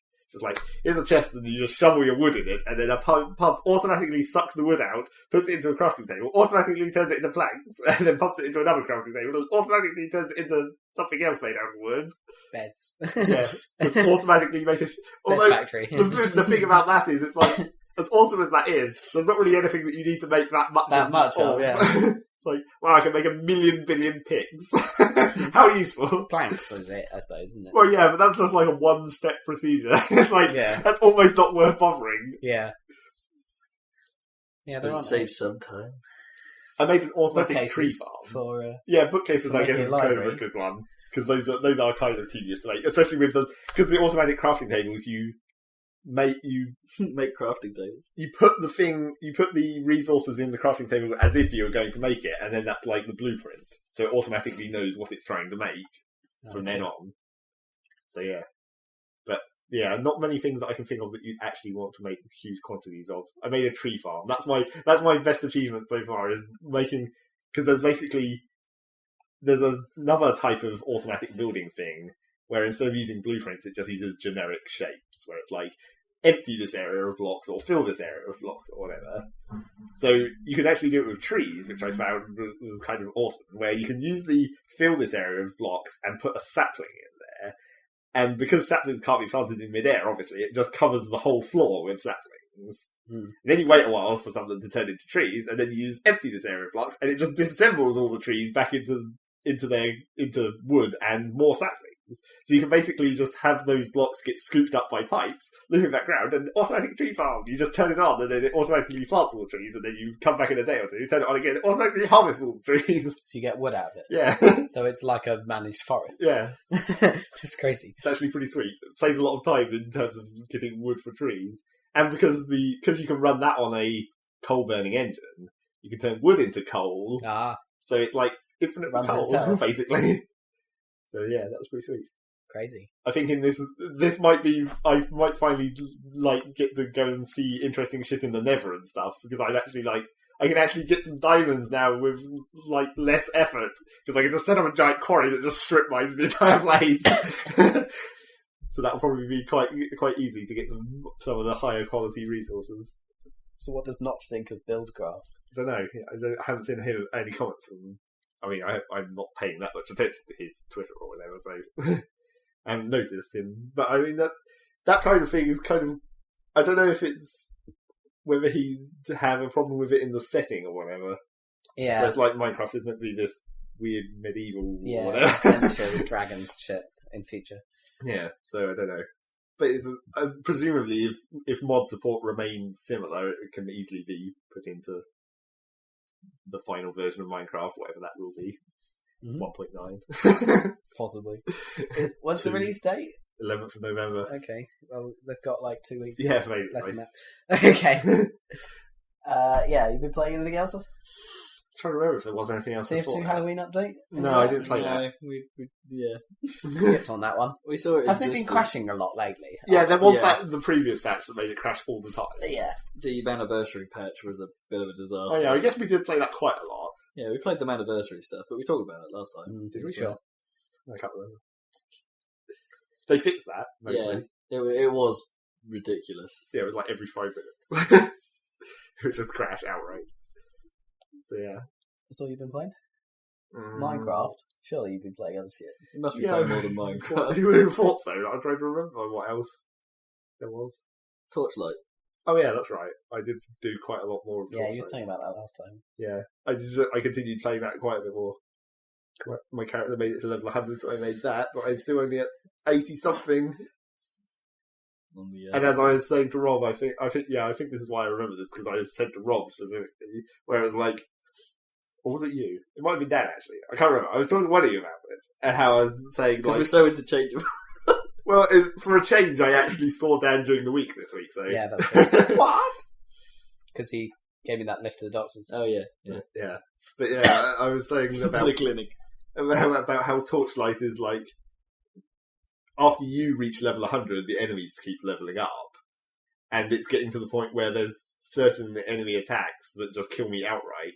Except, it's not... Because it's a random system. Sometimes they do no damage, sometimes I block it, and sometimes it just outright kills me. And it's the outright killing is maybe 20% of the time. So if I can avoid the attacks most of the time, it's okay. But when you just do die, it's really annoying, because it's I guess I just have to respawn and run all the way back to where I was. Yeah, you were telling me. Yeah, it was you. Okay. Yep. So yeah, cool. It's getting to be a bit of a hassle. I wish I don't know why there is a level cap even, because it's not exactly a complicated level up system. It's every time you level up, you get 5 stat points and 1 skill point. It's that could have happened for infinite. They could have just made it endless in a way. It's not like it's has to be capped because of MMO reasons. No, exactly. So all I've been doing is just my stupid goal, totally unnecessary, I'm going to do this because it's done goal in Torchlight, was crafting the perfect gems. Where it's because of the stupid gem system in Minecraft, where you get shitty gems. Torchlight. Torchlight. It's the same thing. Gems. Terraria, it's all the same. Yeah, basically. It's really not. It's like It's more like Diablo. you get two of the shitty gems, combine them together and it makes the next level, and then you get two of the next level and combine them together and it makes the next level. Except that there's a lot of levels of gem in Torchlight, so you Bloody tons. Yeah, so I've been going for the perfect ones, which is the equivalent of combining like 1,024 shitty gems or something. if you did the maths. But eventually you start finding the slightly better ones. Yeah, you do occasionally find the slightly better ones, and that's nice because it lets me skip a bit on the combining shit together. It does keep your inventory size down. Except, as usual, my classic problem in any game like this is all my characters are just carrying tons of shit constantly. It's like, I've got one person who only carries guns, and then one person who only has the swords, and then one person who only has the pistol. Because I can't ever throw anything away. Anything that's yellow, I must keep it forever. If it's yellow, it's mine. Yeah. I think I'm finally breaking, because we went back to Guild Wars for a bit, didn't we? And I sort of looked at half of my inventory and went, why the fuck am I carrying this shit? And just basically got rid of it all. Yeah. Stop that. Yeah. It's like Guild Wars has sort of a similar problem, except it's sort of exacerbated by the fact that, because you can use the expert salvage kits to pull the parts of a weapon that gives them the bonus stats off. Yeah. Then you keep those, but then there's two of those per one weapon. So you almost get twice as many pieces of crap that you're carrying around. So yeah, that's the same thing on Guild Wars. All my characters just have full inventories because they're all carrying various bits and bobs that I might put on something at some point. I need at some time. And I was carrying all the collector shit for a very long time, and then it sort of dawned on me the other day. So we never actually, because I started doing it thinking, well, maybe I'll actually have the stuff for a collector. But by the time you've got enough stuff for a collector earlier that you came across earlier on, you don't care anymore because you've moved further in the game. Yeah, and the stuff that they have is no longer relevant to you. So it's like, fuck it, sell it. Yeah. Sell it all. And plus which those collector things always are like, you have to have so many of whatever they want. Yeah. Like 8 of this thing, and it just doesn't drop enough. You wouldn't normally find them in just traversal of the game, really, would you? You'd have to be grinding for them. Yeah, exactly. And it's like, it's not worth it. And doubly weirdly, there was some update quite a long time ago in Guild Wars where a lot of the collectors in the world just don't have anything on them any longer. Oh. There's still armour. Most of the ones that gave you armour still have armour, but like a lot of them used to give you like weapons, but they just got rid of those. Plus, I've got some sweet tats now. That's true. You became Tattoo Monk. I'm shirtless with a blood red dragon tat. Yeah, you didn't get the full body tattoo. No, I didn't go whole hog. I thought I should better wear some trousers. I wasn't naked monk. That was going to be funny. I wasn't going to be a naked monk. I'm not quite that bad. You know, I sort of draw the line at fighting in my boxers. It's hilarious. It is pretty funny, but you know, it's my character, man. I'd rather be cool than awesome than hilarious. Unlike some WoW characters I've seen with like bright green hats of satellite dishes stuck on the side. Apparently that shit exists.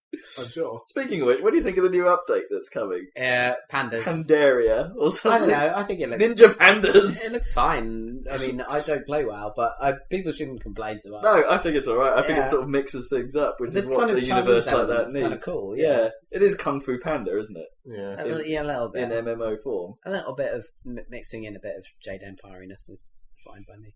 I think it was a bit... Speaking of which, they should like reboot that. BioWare still have said, like, I think it came up with a post fairly recently on Joystick or something that someone asked them about it, and BioWare basically said, yeah, we're still quite passionate about it, we'll do something at some point. Sweet. You know, in a very unofficial kind of not announcement sort of way, right, so we may see it return. Cool. In a million years. Yeah, at some point. 1 million years. Along with all those other things that people will want forever. We can spend the last half an hour getting the inevitable out of the way. So I just quickly talk about Deus Ex. Yeah. I've been playing a little bit of... I haven't played much, because... No. But I've been doing that bit... the docs. Yeah, the whole docs. So I did the whole... So I went to Hegshar again, and I figured out how to save Malik. So I've done that stuff.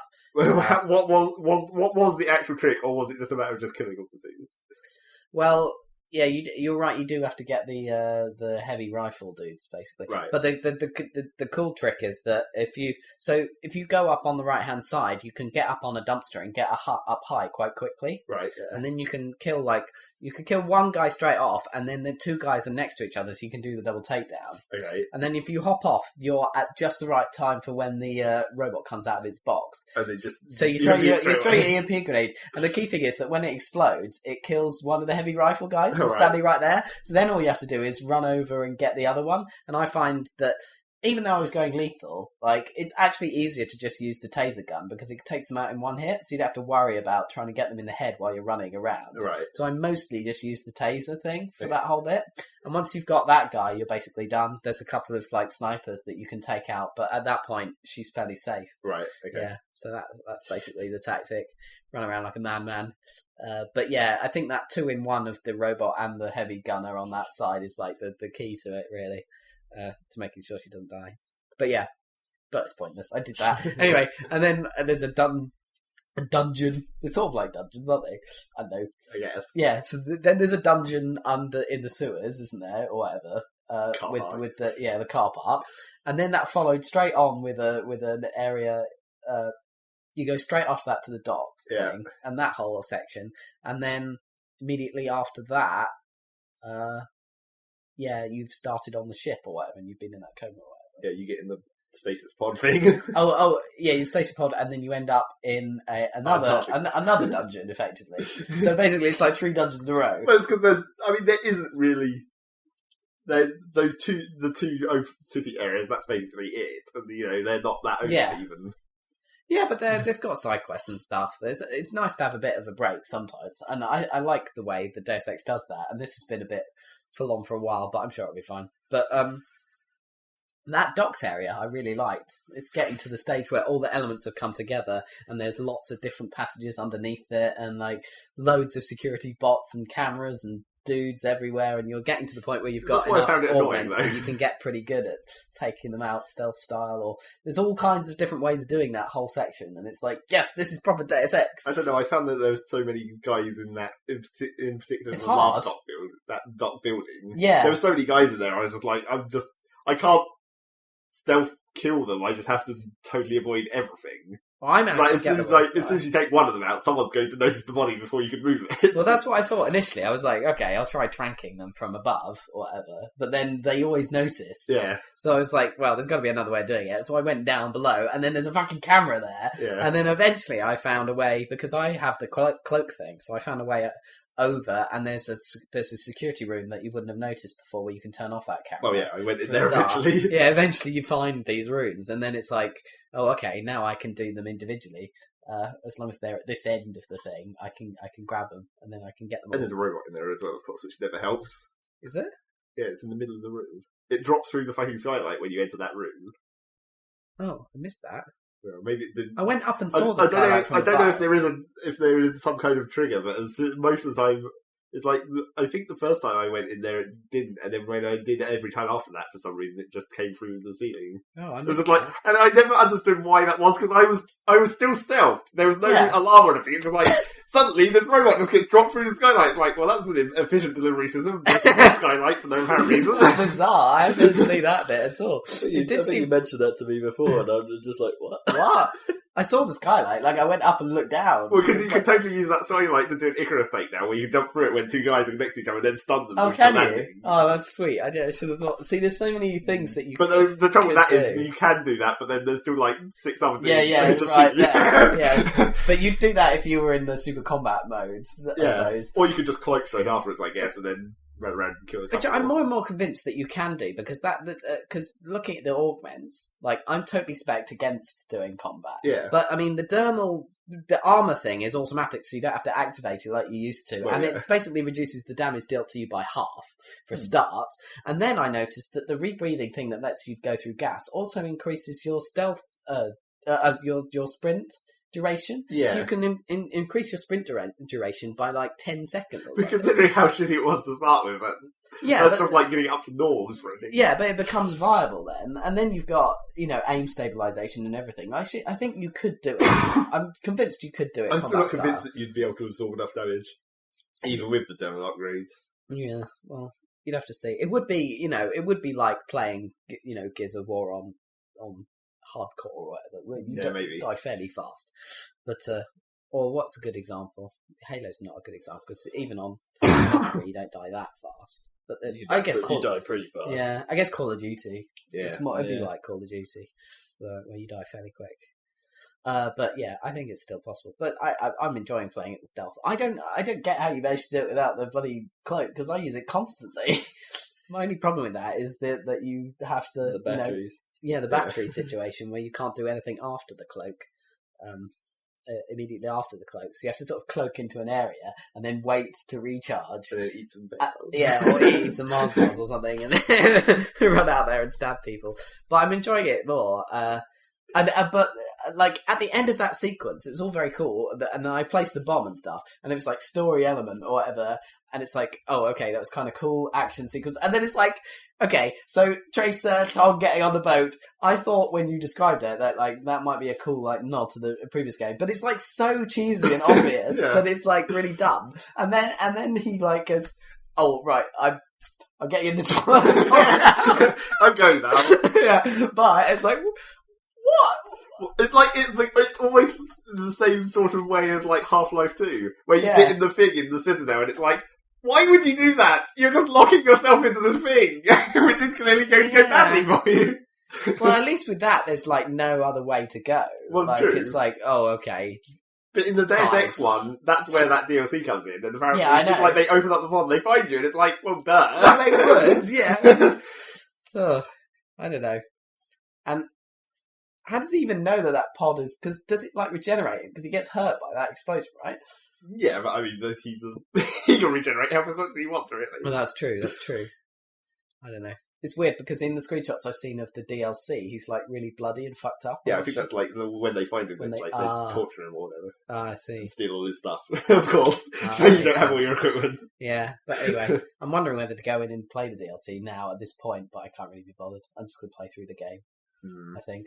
It's not really worth it having the continuous story. I mean, it's because it was continuous anyway. Yeah, it's like if you didn't know that you woke up and then there was this other DLC bit, you just wake up. Yeah, exactly. So yeah, but it's like that was cool, and then what the fuck, basically. So, and I think the last base that they take you to from the status box, that bit's actually pretty cool. Yeah, I like that kind base. of cool. Right, yeah, I'm going to enjoy this. I'm looking forward. Apart from the boss at the end of it, of course. Right. I'll look forward to that. I've got enough space in my inventory for a fucking laser rifle now, so I've got the Typhoon system and the laser rifle, so I think I'll be alright. One other thing, it's just that the orangeness of the world, you don't even notice it after a while. No, it's like. It's not as ridiculous as people say it was. I mean, if you look at it objectively, like you go away and you come back, it's like, oh my god, everything's orange. But then once you're into it, it's like you don't even notice. It's like it just looks cool. Right, okay. Battlefield 3. The future is yellow. And Battlefield 3, the future is blue, like every other future fucking warfare game. Blue and orange. Like, except for Call of Duty, I suppose future is green in that. You guys. The near future is green, the slightly further future is blue. And then the far future, when you're in the Matrix, is green again. Unless you're outside the Matrix, in which case it's blue. I think we can pretty much say that Orange have got the wrong marketing line. The future isn't fucking orange unless you're in Deus Ex. I wanted orange. He gave me lemon lime. Anyway. Well, that's green. Yeah. And yellow. That's true. Right, yes. That's orange. Zach and Rob. You have You've both been playing the latest and greatest online shooter. Battlefield. Discuss. I honestly don't know where to begin, because my opinions are so mixed. I have problems, but they're very specific. Okay, let's just talk about how long it took me to get the game fucking working. Let's talk about Origin Battle Log in that element as well. Okay, let's fuck the game, because a crucial part of the game is the Origin and Battle Log. Caveat number one, we're doing PC. We haven't done the console versions, which are a very different beast. And I did see from the videos of the console versions, I was actually surprised that it literally has a server browser. It's almost a better server browser than the PC one because it's in the game and it's just a normal server list with like pings and shit. But you can see ping times, which I can't. You can't see ping times. They have little. Oh, yeah, that's still an improvement over what I get, which is just a little dash. But it's in the console game, but it's not in the PC game. It's in a browser. It's like that is totally inverted. It's a bit weird. I'm still not convinced by the browser-based battle log. I think they could have easily done it in-game or through some tie it into Origin a bit more. I don't mind the server browser part so much as like the party system and shit that's just completely fucked. All of the things we talked about in the beta about the actual web browser stuff not working in several ways is still true. The party stuff doesn't work. Invites don't work. At least the party stuff doesn't work for me and Rob, apparently. I've never seen it work. When I was playing with these other guys, there was like another 8 people who were forming a party or whatever, and they were like, we're starting a party join, I've sent you a party join invite or something, and it's supposed to pop up in the game manager, and then I could never see it. No, that never no matter how many times they restart it, it's like, well, I guess we'll go, and then Zeg will just have to follow us. I don't know, it doesn't even appear to be, for me at least, it doesn't appear to be a browser-related issue either, because I've tried using BattleLog in IE, as opposed to my Chrome like I normally And I'm sure at least half of these guys can't be using anything other than Chrome. Yeah. I don't receive any invite of any kind. And the only way I can see parties is if I manually refresh a page after creating one. And even then it's hard to see when people have joined or left. It doesn't seem to keep up with that. It's just a bit of a mess. But the actual website content is pretty much fine. The stat tracking is really quite awesome. The sort of way the occasional broken stat as usual. Yeah, but the way you see generally it's pretty good. Yeah. I have to say, the sort of layout of the site is good. The direct link to the forums from the same website is pretty slick. It's quick to get to if you want to look for a question. The forum search actually seems to produce relevant results, which is like something to be said about forum searching. Probably because most of the themes are about bugs, I suppose. So if you're searching, there's a lot of the posts. Yeah, if you're searching for a bug, there's a lot of info about it. It's got its good things, but as a general way of using the game, it is. Oh, QJoin. QJoin is a bit weird as well because some people claim it exists. But apparently, it's broken, and that's why it doesn't exist yet. Oh, okay. Apparently, they need to actually fix it. Yeah. Before they can turn it on. Yeah, QJoin would be amazing. It's essential. It would help for the parties. Yeah, I haven't had matchmaking work. Partly because I've only tried it once. I never, and that was earlier today when Dad was here, and it never succeeded. That was what happened to me in the beta one. A couple of times I tried using the quick match button. Yeah, it doesn't work. Yeah. So the installation process I felt was a bit weird as well. That was kind of funny. You put the discs in, and Origin takes over after a while. Well, the first thing that happened was that Origin complained, you need a new version of Origin. And instead of it updating itself like Steam does, it forced me to go to the website and get hold of it. So it's like... On my one, I'd already uninstalled Origin after the beta, and it just installed Origin off the disc. Oh, I didn't get any of that. So it didn't even try to install Origin off the disc. It told me to go to the website, so I had to go to the website. Maybe you uninstalled it, and then maybe it would have. Yeah, maybe. But it's still a bit weird. It's like I left it on in sort of like... in preparation. Yeah, thinking, I won't take this off, I'm going to need it. Yeah, so that was a bit weird. Also, the download was a bit confusing. Well, because it wasn't the download. It wasn't the download. Trick. Yeah, Origin says, I'm downloading this game. I'm like, what? What? I've got the discs in the drive. What the fuck are you doing? And then you realise it's downloading at like 8 megs a second. Yeah, 8 megabytes a second on my puny 6 megabit broadband, and it's like, that's impressive. Oh wait, it must be streaming off the DVD, but it's just called it a download for some reason. Yes. It was a bit confusing how even though when the game installs and the first thing pops up saying what the disc allows, it says you've got the Back to Karkand and it says you've got the Physical Warfare pack, but then you have to redeem it separately. Yeah, there's codes. Yeah, which is a bit weird. Back to Karkand isn't even out yet. No. So that whole thing about pre-order bonus is that everyone gets anyway, in fairness, is a bit shit because it's not even out. So it's weird because the marketing says like, oh, it includes this, and it's like, no, it doesn't, not yet. Well, technically it includes it's not much different from including a code for a DLC on like Xbox Live or whatever. Apart from normally they exist at the same time. Majority of cases. Or you could consider it to be like one of these, like Call of Duty Elite or whatever, where you're buying into future DLC. Yeah. Except they didn't really say that it was going to be future DLC. No, everyone was under the assumption it was just going to come out. Speaking of which, there's been some controversy over the PS3 version. Because it was supposed to come with a free copy of 1943. And didn't. And they didn't tell anyone. Which is shocking. That's truly awful. Secondly, the activation servers were messing up for the first 3 or 4 days since the American launch. Naturally. So I couldn't activate the game on the first night it launched. Well, my one did something really weird. It's like I just let you in. Yeah, I installed it off the disc. I ran it. It brought up the activation program where it's like, check the date, and then I pressed it, and it was like, go. And I was like, oh, okay. Yeah, so you even passed the release date check. It's like it thinks you're in America or something. No, but it got worse because I passed the release date check, and I tried playing for a while, but then there was also problems with Punkbuster where it was basically kicking you every 2 minutes. Oh yeah, I heard about that. Because Punkbuster was fucked, as always. As it often is. As it has been in every Battlefield game, basically. Yeah, they're still using Punkbuster. Yeah.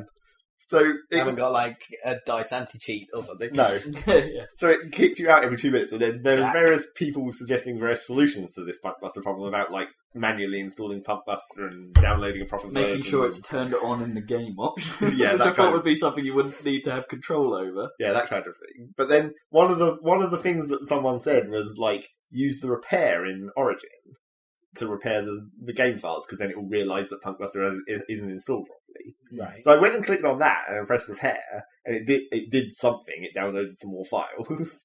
And then when I went to play it again, it brought up the release date check and said, nope. And I was like, what? I've literally just been playing this.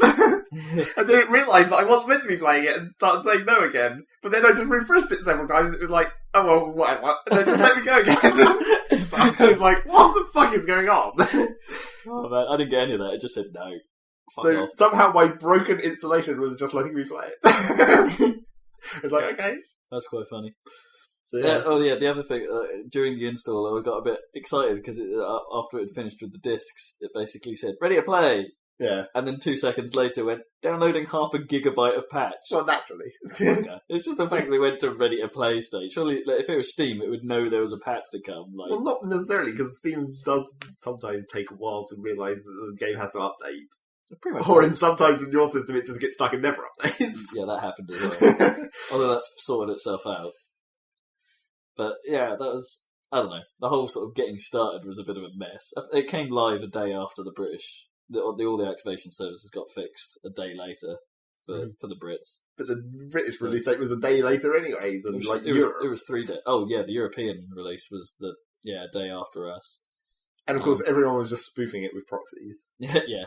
You don't even have to do anything complicated. You just go into like Internet Explorer's options and make a LAN proxy. Make your LAN a proxy on a Korean server, and then it just goes ding and lets you do it.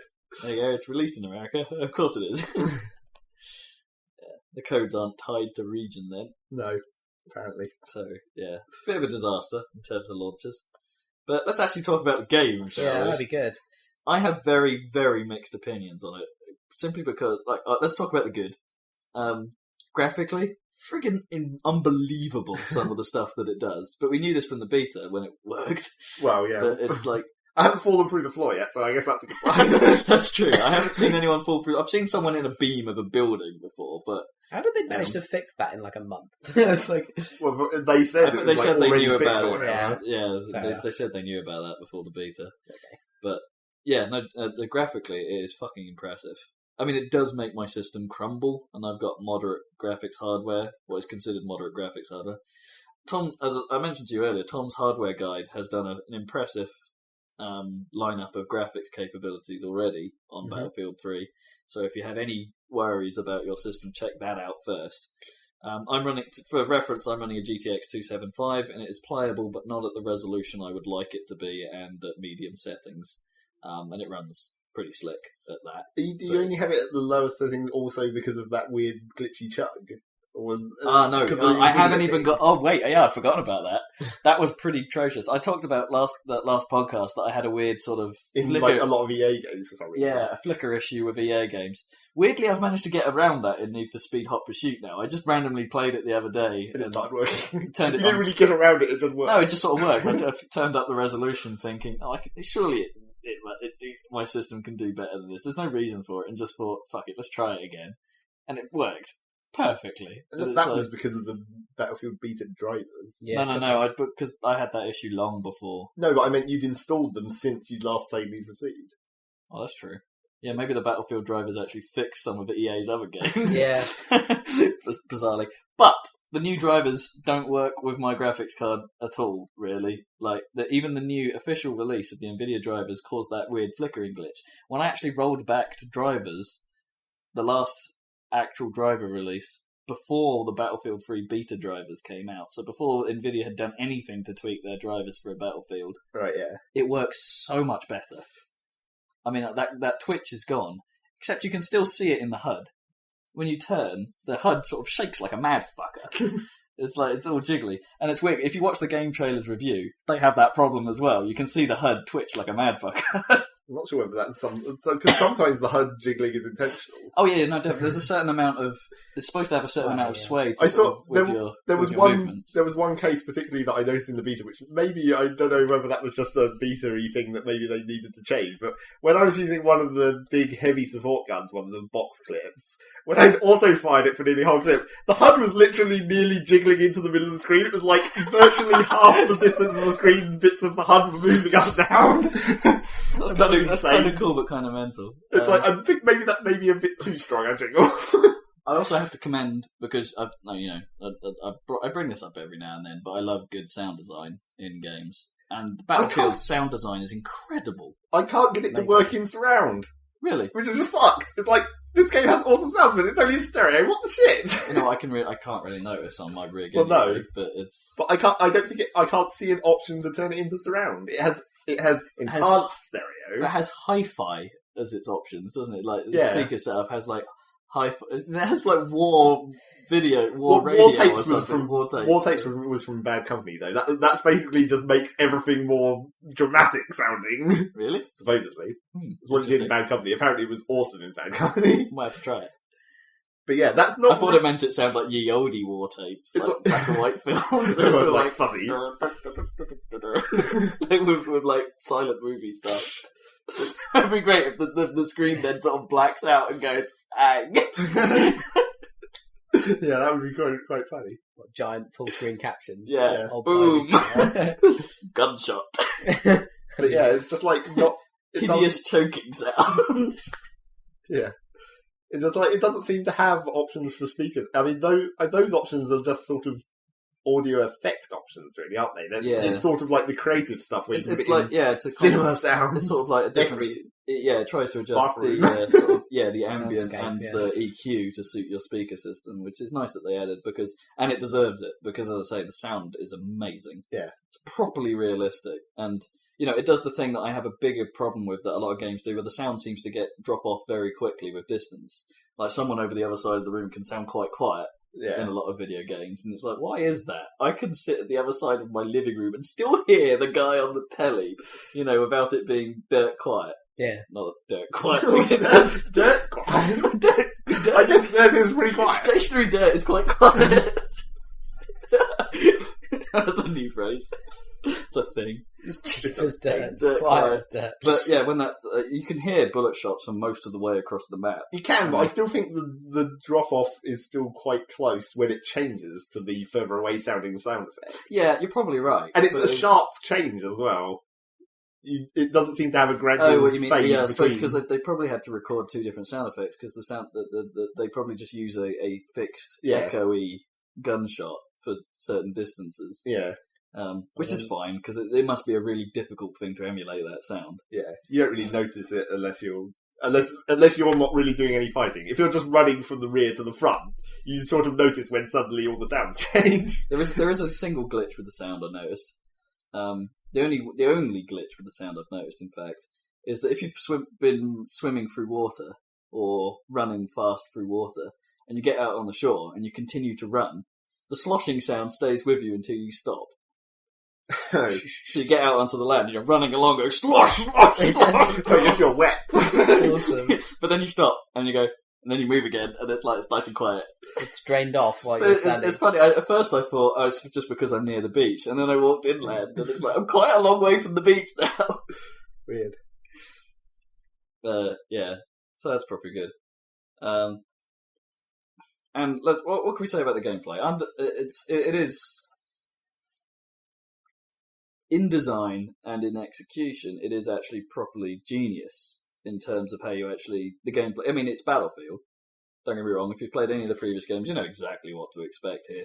It hasn't changed. Well, so we haven't played Bad Company, so we didn't know about Rush. Well, no, but Battlefield 2 and 2142 and even 1942, it kind of apes those styles. And Rush is kind of cool. It mixes things up. I like it I actually quite like Rush. It's fine. Battlefield diehards may have a bit of a problem with it. The problem I have with it is, like, I have problems with the maps, where, like none of the 64-player size Conquest maps are big enough, and some of them are actually really terrible. And the Rush maps are obviously kind of linear in their own way, which has its own set of problems. The attack and defense, and Rush always depends a lot more on like the capability of your team. Where if you get just the right combo of people and something, sometimes it's really easy, and sometimes it's literally impossible to push. Team balance seems to be a bit of an issue in general. I think in that there seems to be quite a dramatic. It's hard to get a close game. I think in this, it's like they're either very swayed one way or the other. Well, close matches. I don't know. In Conquest, they can be quite close a lot of the time. Actually, to be fair, in Conquest, I don't really barely notice the scores. No, it just sort of ends, and it's like, oh, I lost. Yeah, I guess. What, you've got no real awareness of where the battle is? Well, there's a little ticker on the bottom left-hand side of the screen above the shitty mini-map, and you don't really ever really pay attention to it. It's hard. It is hard to tell whether you're winning or losing as a general feel. You notice whereas in Rush, it's like, oh shit, we lost some objectives. It's like you have an immediate feedback of like, oh crap, we're being pushed back. Like TF2. Yeah. Yeah, but it's like Rush is either a complete. Either the attackers never go anywhere, or they push most of the way. There's not really any middle state. You very rarely pull it back at like the next point, unless it's some of the maps do like Metro. It's like the outside points are actually quite hard to push, but if you get into the tunnels, that makes it a lot easier because the map gets constrained, and there's less places to hide and shit. I think that's what I'd say. That first push on, it's like Metro is I find that really annoying. It's like the first 2 points on Metro are easily the hardest ones. Yeah, I'd agree with that. So you virtually never see the rest of the map. But yeah, that Parkland Rush point is pretty tough. And that whole area doesn't exist in Conquest, does it? No, that's my problem with. And that's my other problem with the Conquest maps. Is like they've made this because there is a distinction between Conquest and Conquest Large, which is the 64-player version of the maps, basically. But the trouble is that even the 64-player versions of the maps are still way too small. Like that, They're pretty enormous. Not really. Like Caspian is probably the largest one there. Actually, no, Caspian is weird because it's one of the largest levels, but it doesn't really play like it. No, well, all the points are actually quite close together. Yeah, they're sort of clustered, and it's not too much of a although it's quite a long way from your deployment. But you only really have to do that at the start of the game on that. Yeah, sort of. But you know the Karg Island, the one with like the dockyards. Karg. It's like you have the dockyards, and you're really fighting in the container area most of the time. You don't really very often fight in the offices, the construction areas. No, I quite like that level. But yeah, but that's still kind of small for a 64-player. Yeah, and if you switch, it's a nice balance of light vehicle combat and a lot of infantry combat, though, which I like. Well, sort of. But the trouble is, if you go down to the 32-player version of that map, there's only 4 capture points. It's like they remove a capture point if you go down to the smaller version, and it's already not that big. How big are they compared to the Battlefield 2, the sort of the dam level or the big? Similar, actually. I'd say fairly similar. What was the biggest level in Battlefield 2? Was that beach one that got quite big? There was the big flat desert, but that doesn't really count. Oh yeah. Was that in Battlefield 2? Oh no, wait, that was in the combat. Yeah. And then, well, yeah, they remade that eventually in Battlefield 2. El Alamein, you mean? No, not El Alamein. The stupid drop zone level or whatever the fuck it was called, where it was just basically a flat desert. No, that was idiotic. They wouldn't have put that in a real Battlefield game. I think they did eventually. Like Wake, whatever, they always put stupid shit in there eventually. But yeah, I'm not convinced the maps are big enough for 64.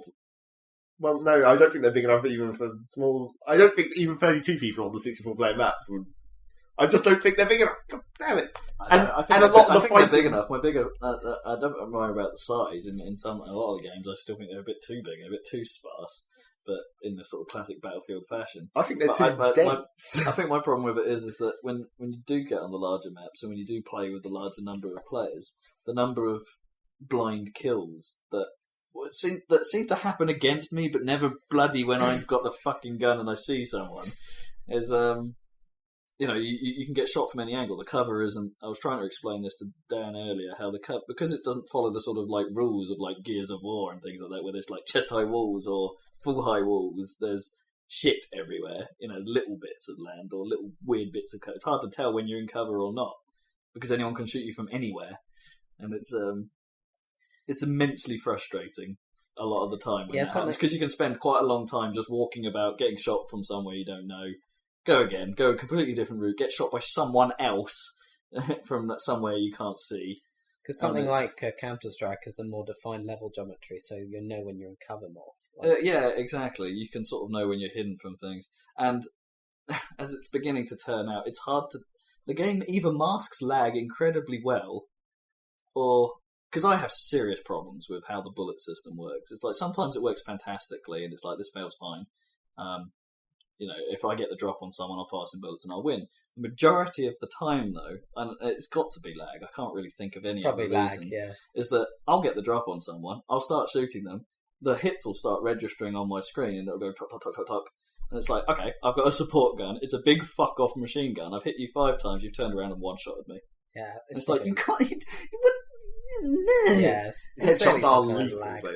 I know, but that means everyone is headshotting me every fucking fight, and that's just. And the trouble I have with headshots is like I'll just like walk into like an alleyway where our guys are fighting or something, and I'll be right at the back, but my head will just catch a bullet. It's like it's gone past all the rest of my guys. It's just spam, it's just spray, but I just happen to have been headshotted. Yeah, that really sucks. I don't mind. Actually, in a weird way, I don't mind that so much if there is a big old fuck off firefight going on and I've just poked my head out in that one little tiny instant and got killed by it. That's probably okay. But it does suck when you're at the rear. Yeah, I agree. It's like, why didn't the guys in front of me go down? There's a number of moments like that where it's like there's several dudes around me and there's been a fight. And somehow I'm the only one that's gone down, and the other guys are fine, and haven't even been involved in the fight. And it's like, what the fuck just happened? And my biggest problem, as I say, is like a good example is there's that one level that is a lot like the highway level from Battlefield 2142, but without the bridge. It's just got like a sort of there's a central road, and then there's like peppered outposts either side of it with the big tanks and the pipes that run across basically the entire level. Oh right, Firestorm. Firestorm, yeah, that's it. And there's I'd be sitting on top of one of those buildings, admittedly with just an assault rifle, not a sniper rifle, but I'll be peppering guys on the ground that would be going for the point. None of them would die, but I'd be registering hits with them. And then at some point someone would realise where the hell I was shooting from, look up, and I'm gone. It's like... Well, you do have to go to stick your head over the edge. Yeah, but I've been gunning at these guys for quite some time, hitting them repeatedly. It's like, with a gun that at that range isn't particularly accurate. And, assault rifles do have drop-off, and they do sort of, their spray gets large at that sort of range. Yeah. And it's like, and this guy just looks up at me and immediately goes, boop, and it's like, right. Okay. And this happens a lot for me. It's like the whole sort of, someone immediately turns around and gets me in a single shot happens pretty much every fight where someone has seen me. Even if I'm behind them, there's a rather large chance I'm going to lose. I don't know. It doesn't make sense to me a lot of the time. And the only explanation is lag, or some really lag and or incredibly terrible client side. Or, lag compensation script, which isn't actually taking any compensation on my part at all. You need to put... And it induces, as you got an earful last night, it induces rage like practically no other. Only Call of Duty has induced more rage in me. You need to get full grips on your guns. I want to see if that will help, or whether you'll even notice. Yeah, I've got a couple. But that only affects left-right drift. Yeah, well, I think left-right drift is actually quite severe, but it's hard to tell. Because it is sometimes hard to tell where your bullets are landing at sort of mid-range. Yeah, And especially how bad the spray actually is. and doubly so if you're not iron sighting it. I mean, obviously most of the time you are iron sighting, but when you're actually if you've just happened upon someone and you haven't really got time to iron sight, you just want to spray and hopefully hit them, then it's really difficult to tell where the fuck your bullets are going. The problem is, on most of the levels, the kind of ranges you're fighting most of the time, iron sight isn't particularly useful because you don't get the zoom effect of the scope. You almost always need a scope. Well, I don't like the ACOGs because that little point is hard to tell where it actually means your shot is. Presumably it's at the top of the point, but it never seems to hit around that area. Get one of the red dots. Yeah, I might try, a better assault. Presumably they're a better, sort of more accurate. I think I'd be better with a more accurate machine gun than a more powerful one, if you know what I mean. Yeah. Just to see if it is me that's a terrible shot. I haven't really looked at because I haven't barely played Assault. I don't know what other actual weapon unlocks they get. I assume there is some better. There's co-op specific weapons as well. So I guess if we go through co-op, I think the G3 is one of the co-op unlocks. But yeah, it's also worth mentioning that we haven't really touched single player or co-op yet. No. I used it purely to get the settings right from like how to play it. Basically, I used single player for that. And, I didn't even do that. I just ran the server. And there are different... got kicked for being AFK while I was setting all my options. And it's also worth noting that there appears to be different graphical glitches on my machine in campaign as there does in the multiplayer. Shadowing. It's a well-known fact that shadowing is messed up on any NVIDIA DX10 only card. If you're running an NVIDIA DX11 capable card, then you don't have this issue. But shadowing in the campaign is fucked on my card. It goes all kinds of mental. What about those triangles?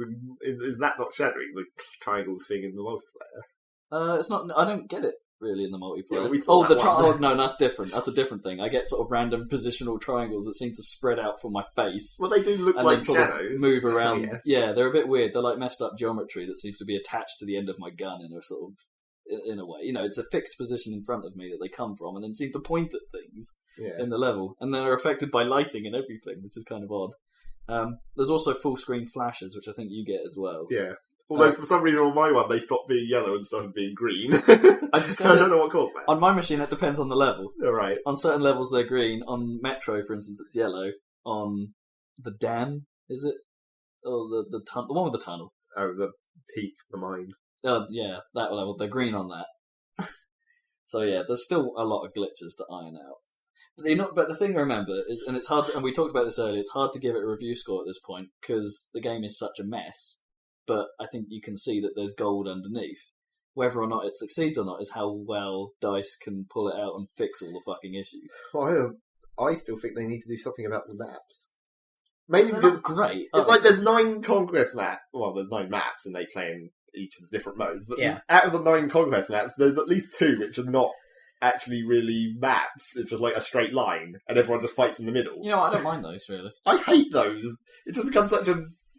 You never move and you just stand there until you die. I'm not a big fan of the mine, but I didn't mind Metro and Conquest. In a way, they feel more like TF maps. Well, when you played Metro and Conquest, the teams were actually making pushes, which I found surprising, because every time I played it, it's just become Operation Stalemate. Operation Grenade Chuck. Operation Stand at each end of an escalator.